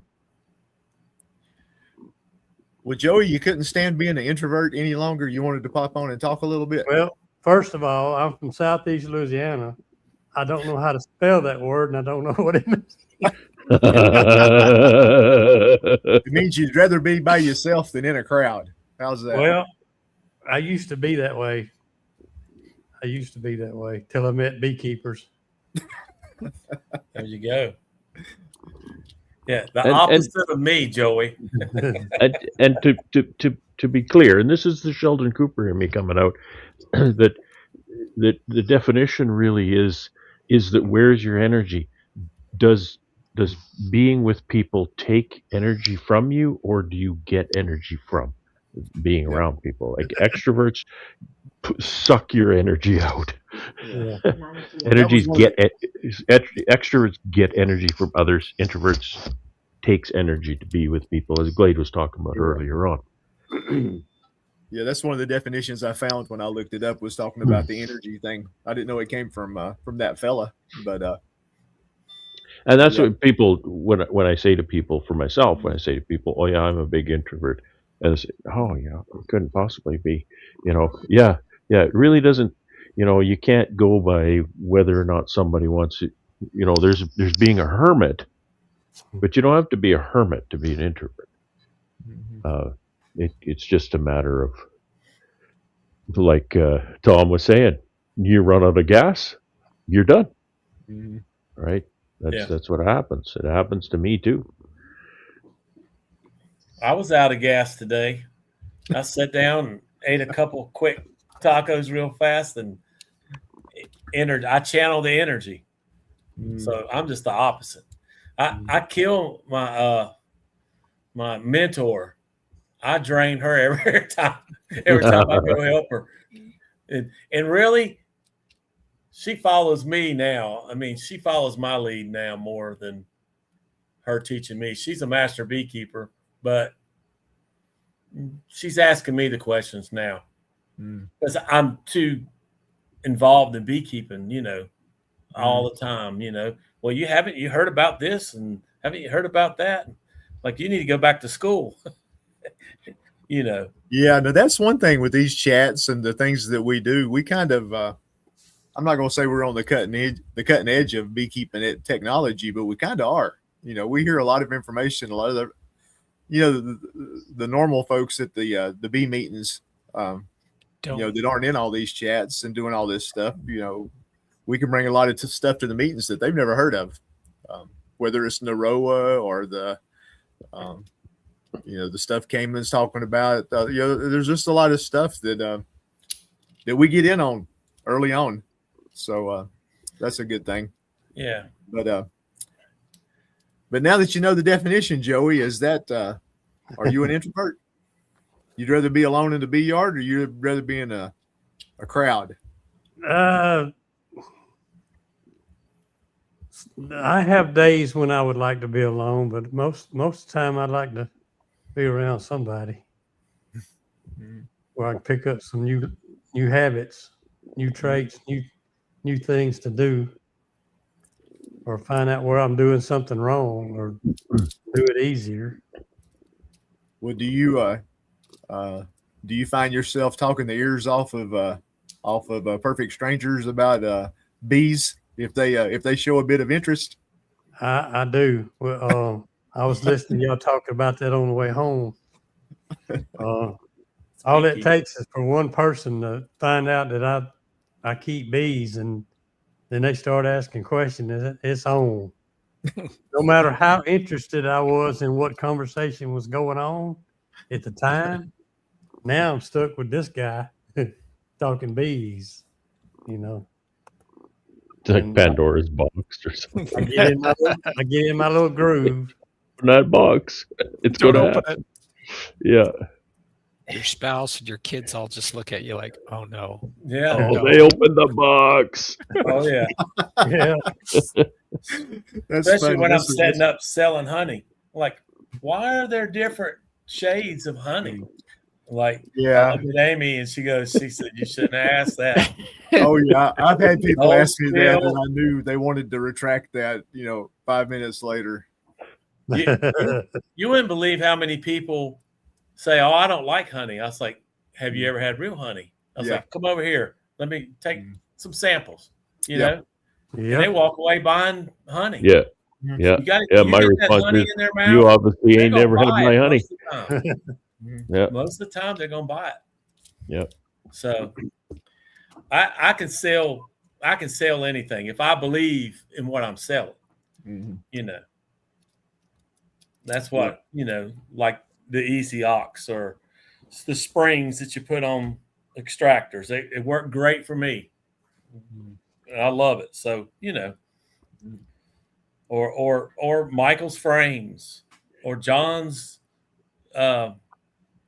alarms, bucket alarms, if they work great and they save you time, like Tom was talking about, time.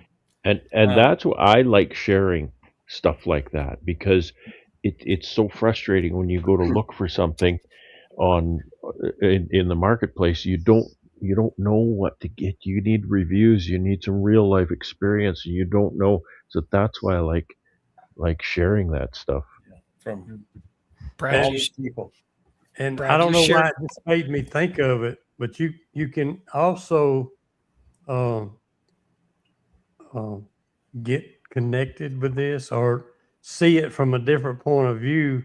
I have been to places like this big market we went to in Texas last year. I don't forgot how many acres it is of all kind of businesses set up, and all through they got like 40 or 50 inside markets, and then they got that many again outside, selling anything and everything. And I wanted to buy a few honeys from different places, And I'd go to one place selling honey, and I would just strike up the conversation with whoever's selling the honey. And it would turn into a beekeeping thing. We'd get to talking, how you do this, how you do this. This is what we do with ours. And I'd go to the next one, and it might be the same thing. And then I go to another one, and we start talking, and it don't take me but maybe one question or two. And I figured out this guy don't know nothing about beekeeping. He's selling this. He's acting like it's his, but he's selling it for somebody else. You can figure it out pretty quick. Yeah, makes all the difference. Mm-hmm. Did you get He your didn't know package, what kind of Joey? answer to give me when I asked him. I said, "Yep." Mm-hmm. He don't Yeah. even know what this honey really is. Yeah, that's usually the first question a lot of folks ask when they walk up to the table. Are they your bees? Something to that effect. Yeah. Because they want it to be your bees. So It's usually, where do you have your bees for Yeah. me? Mhm. Yeah. Yeah. That's right. are they local? Are they local? Yeah. Keith, I loved it when you called your bees people on your video today. Because I've done that. Yeah, my people. Yeah. Yeah, so all the people will come back. I mean, the bees will come back here. The ladies. Yeah, the ladies. Yeah, Yeah, I refer to them as my ladies too. But yeah, I think we've had some interesting chatting tonight. I think we're finding a lot of us are similar in the way we enjoy talking about bees. We kind of knew that going into it, but it is funny to talk about it though, and I think it's one of the. I don't want to say it's a blessing and a curse. I think it's more of a blessing than a curse. But at the markets, we can talk to folks. We enjoy talking to folks. They see that in our eyes. They see that in our excitement talking about our product. That's our baby. That's right. We know exactly what all it took to get in that jar. We can take sweat, blood, and tears and stings. Yeah, That's right. a Lots year of ago, sweat. I was doing this. Working for this point right here. So There's a lot of sweat in a jar of honey. that'd be another good T-shirt. That Yeah. was kind of funny today. I was looking, at all the brood and wanting to make sure the brood was healthy. And I was sweating so bad, it was hitting my glasses and bouncing off and going in onto the, the bees on the frame. I was sweating that bad today. It was rough. They were I got getting the one minerals. question. I got one question I want to ask, and I'm serious. Uh-oh. Before I come in here, sit down, and just chatted, hello, everybody, after I got home, first chatted when I was on the road, and I couldn't, all I could do was listen. I couldn't really chat. But when I got out of the truck, I was putting stuff up. My phone was in my pocket, and I was listening to y'all.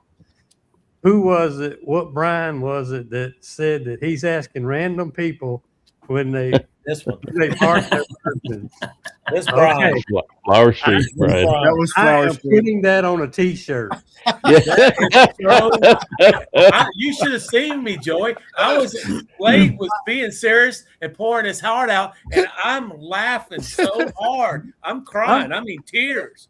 I'm It just walking hit out me the truck funny.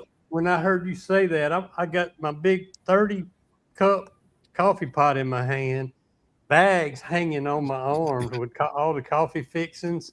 And here I am walking to the house, and you said that. I almost dropped everything I had. Brian, Yeah, I'm going to put that on a T-shirt. Brian moves in for the little stab real quick. Yeah, Walks yeah. away. Zingers. Causing all this mayhem. Hey, Joey, listen, if you have that shirt printed up and wear it, be sure to tell your wife to have bail money in her purse, okay? Because she very well could need it. It depends on what area that you're in. In the conservative areas, maybe not so much. I don't know. You know what? Still Go either funny. way. It really could. I'll be So, like some of these people on YouTube. I'll have to put it on YouTube where they arrest me for free speech. that's right. Yep. You're going to have to do something. Tell you. again. You're worse in a conservative area, Tom. I mean, Brian Well, Keith, is. you mentioned something earlier about, that there was a mix of people and positive energy and whatever. And it's something that came to mind and I thought could be very helpful for people who may be introverts that don't like to sell or don't like to talk to people. I will tell you this. People love positive energy. You can be dumb as a box of rocks.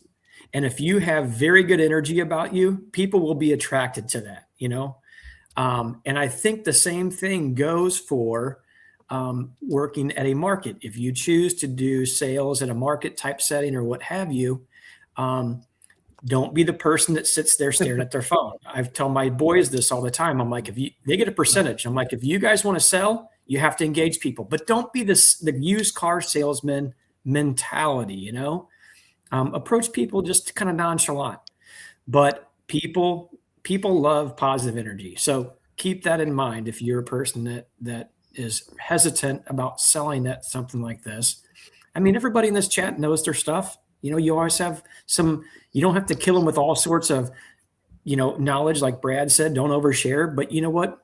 Write down a dozen different fun facts about honeybees and share those with somebody, just little one-liners, and then you'll catch somebody's attention, right? So I think that positive energy is something that people gravitate towards. So, oh yeah, definitely.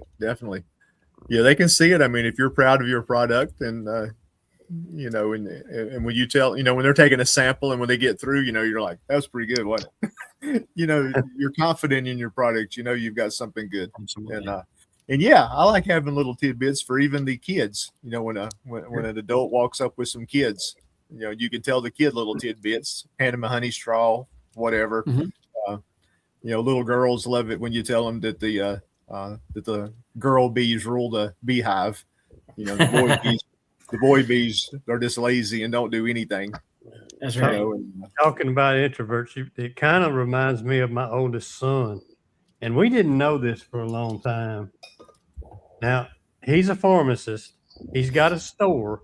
And the reason he started his own business is because he worked for a big corporation and he couldn't talk to the customer as much as he would like to.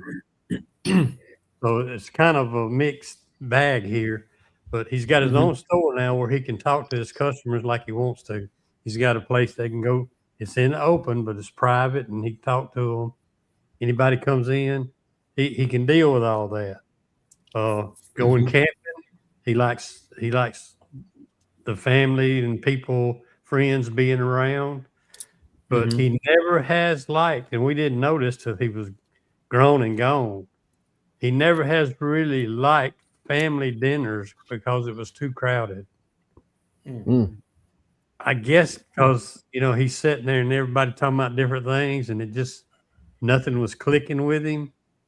Does that make sense? He never did like going to them, but it's kind of odd that he likes that when he can have his own business and everybody comes in and talks to him. It's a whole different thing. It's not something all that he's those conversations at one time. It's, Yeah. It kind of like Jim Carrey when he got he was hearing all the prayers coming in and it was driving him crazy.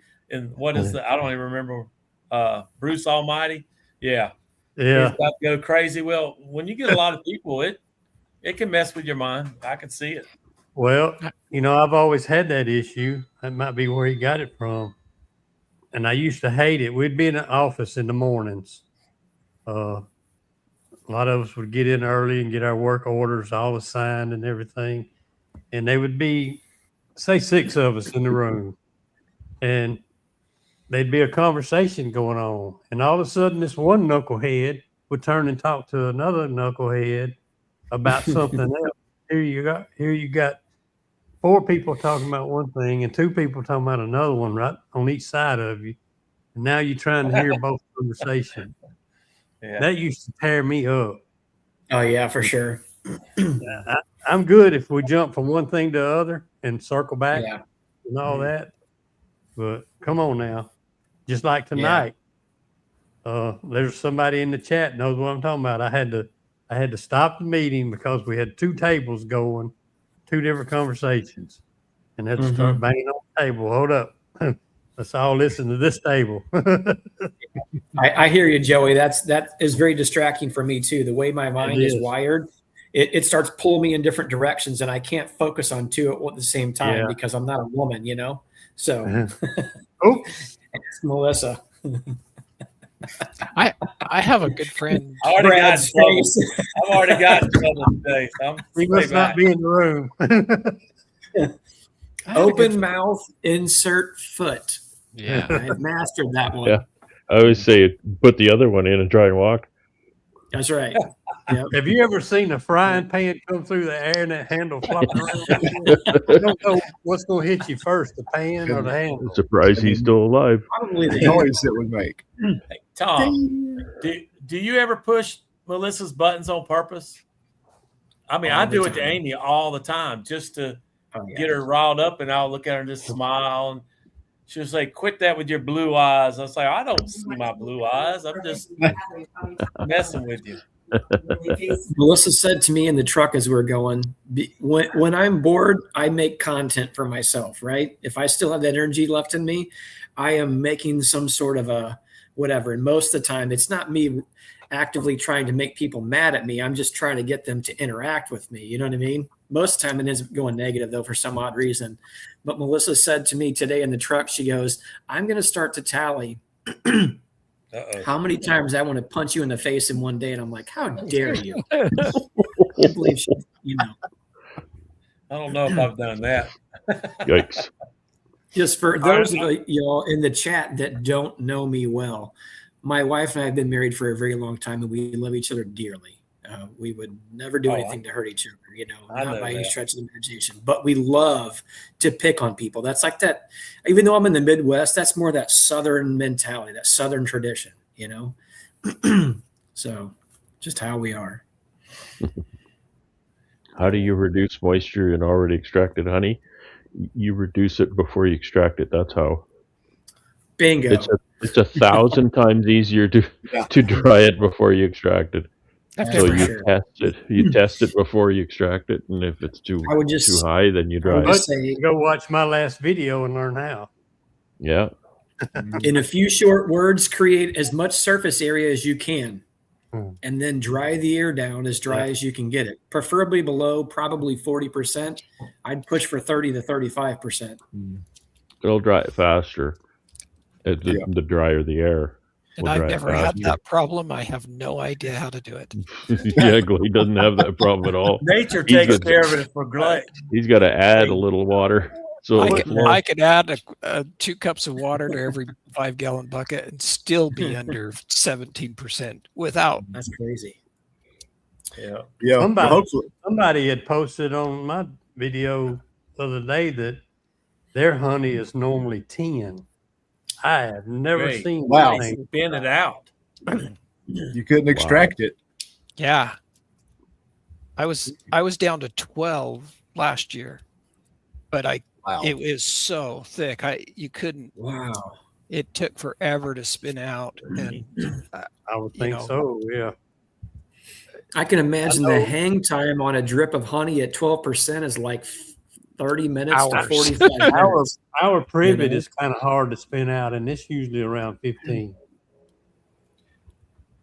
Now, is most of that honey, are you trying to, is it still in the frames that you're trying to dry down, or is it extracted? You ask how to do it both ways.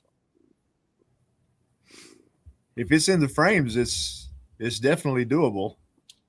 Yeah, it becomes much easier, like Brad and Keith said.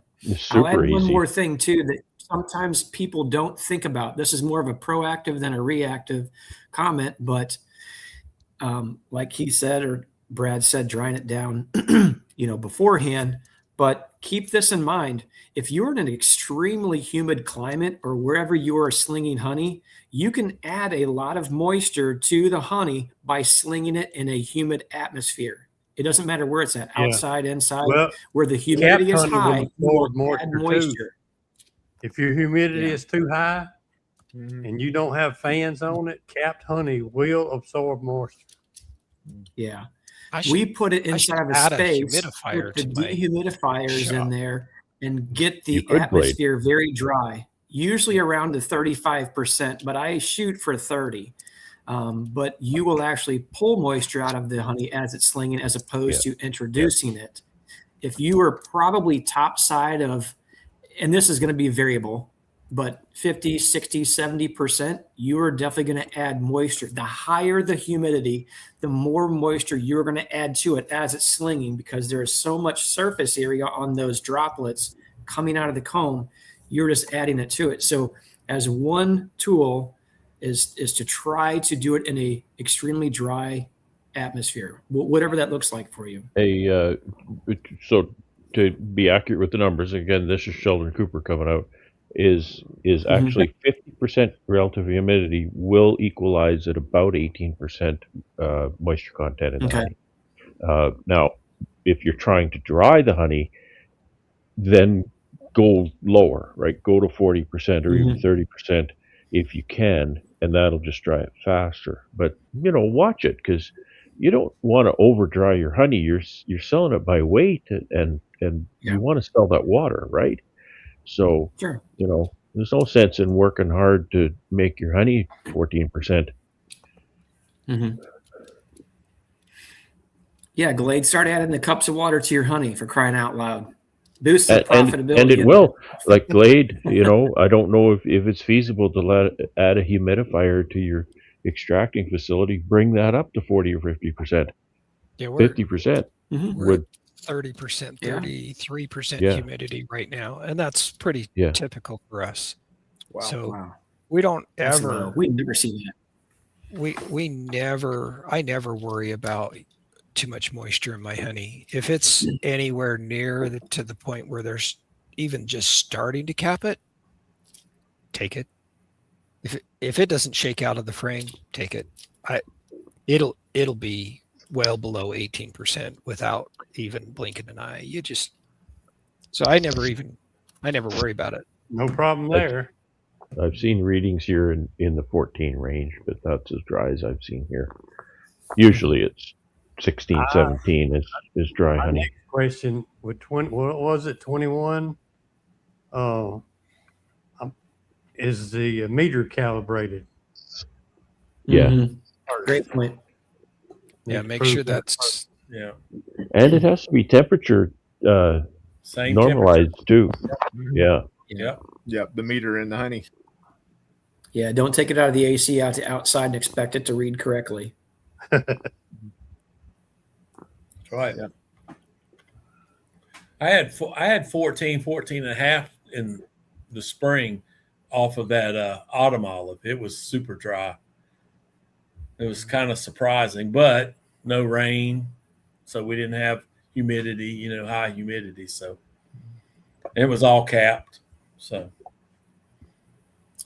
pretty dry. Speaking of water, Glade, what is that picture behind you? Is that Glade has got some different scenery. Yeah. That is an area about a little over an hour from here. Wow. It's called Flaming Gorge. It doesn't show it in the picture, but the rocks are mostly red. Yeah, this shows green, but this is a man-made reservoir.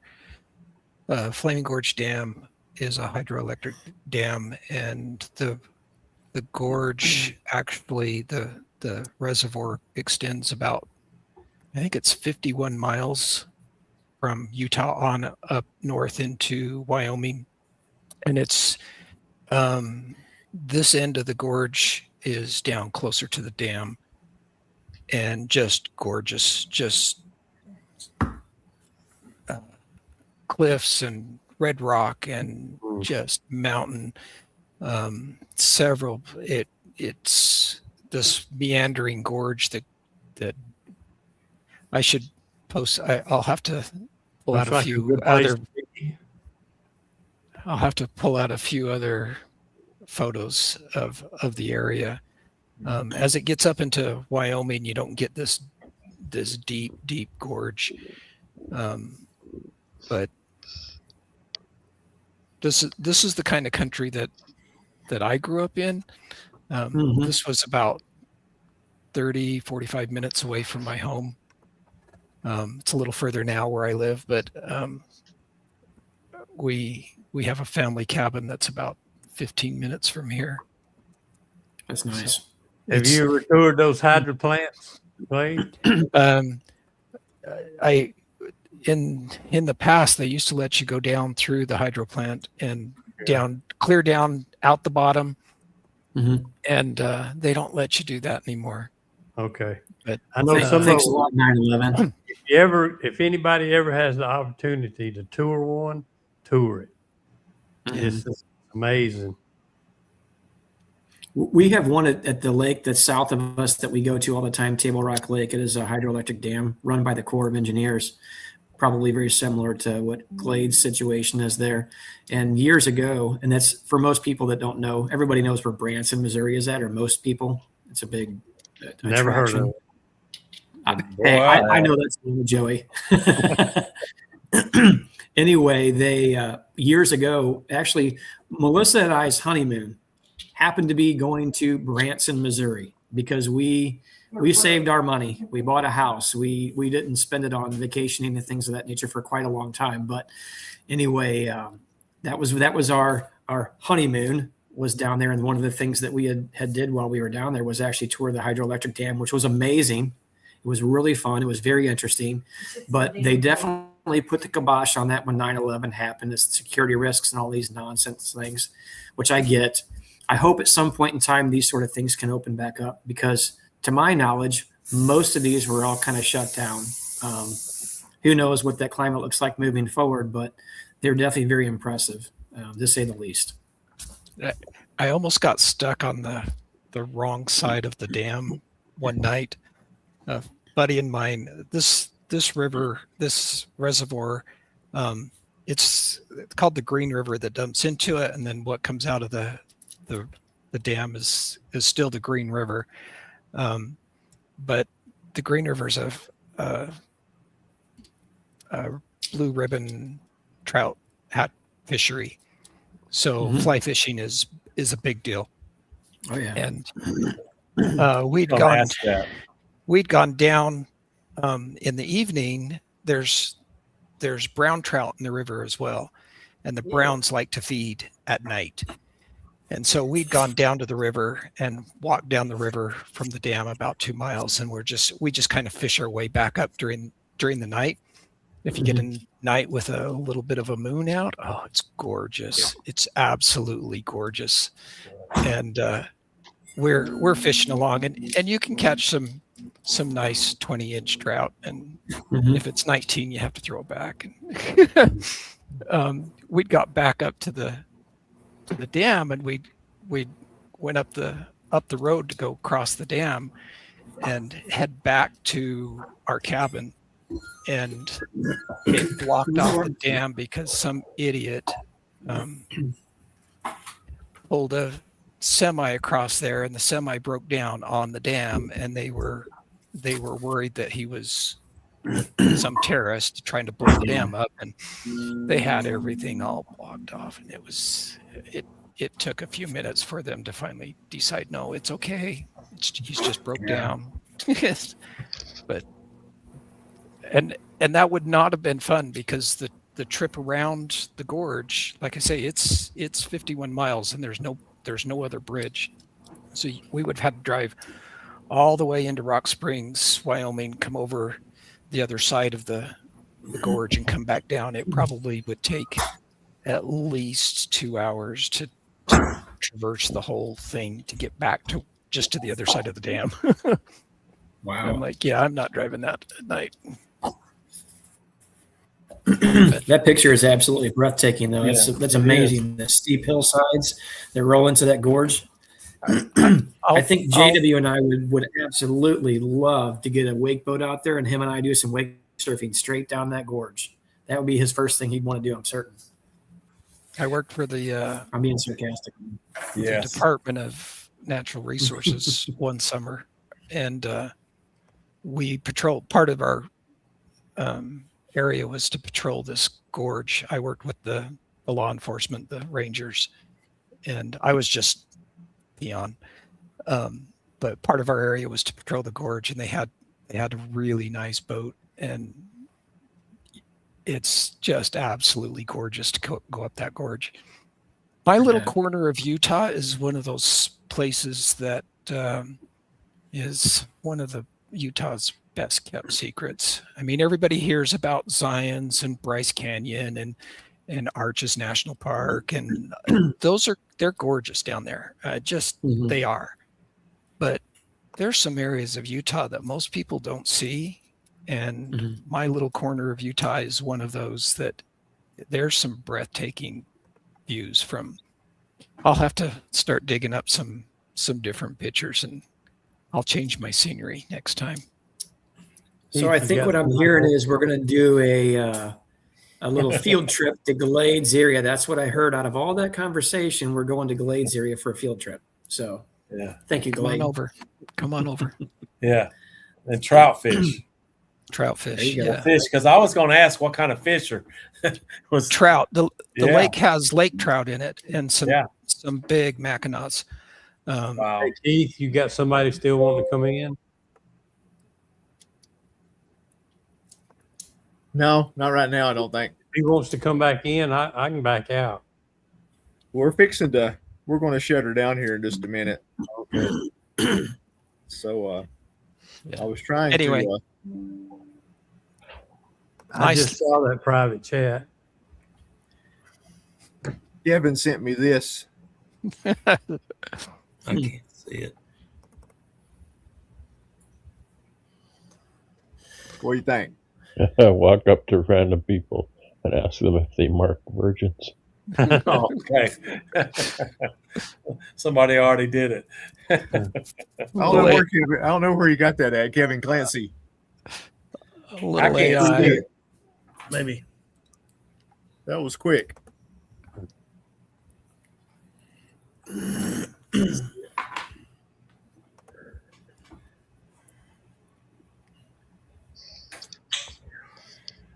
Okay. Now maybe I won't be the one to get arrested. Well, I think we'll go ahead and wind this thing down. We've been at it a couple hours. I want to thank all the folks over in the chat. Had a lot of good conversations, a lot of good laughs tonight. Hope y'all enjoyed it. Thanks to all the folks in the chat and the folks in the background listening to our craziness. Appreciate y'all being here. I want to thank the panel here. Great group as usual. Talking about chatting about beekeepers chatting. That's kind of interesting, wasn't it? But I promise we'll next week we'll be more bee oriented than we were tonight, which we hit on bees several times. So, but it's good to talk about the sport of beekeeping sometimes, and all the fun stuff we get into, and figure out that we're all kind of the same in a lot of ways. And whether we're chatting or goofing, making goofs in the bee yard, we all do it. So nothing wrong with that. That's how we learn, as long as you learn from it.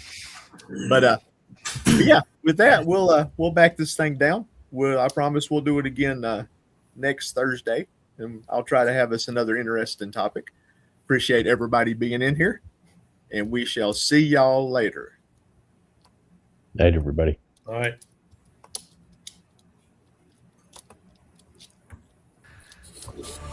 Well, that was fun, and that's a wrap. I appreciate y'all being here. I look forward to next week. Thanks to all the guests I had on my panel tonight, and thanks to all y'all for being here. We'll see you next week. Take care.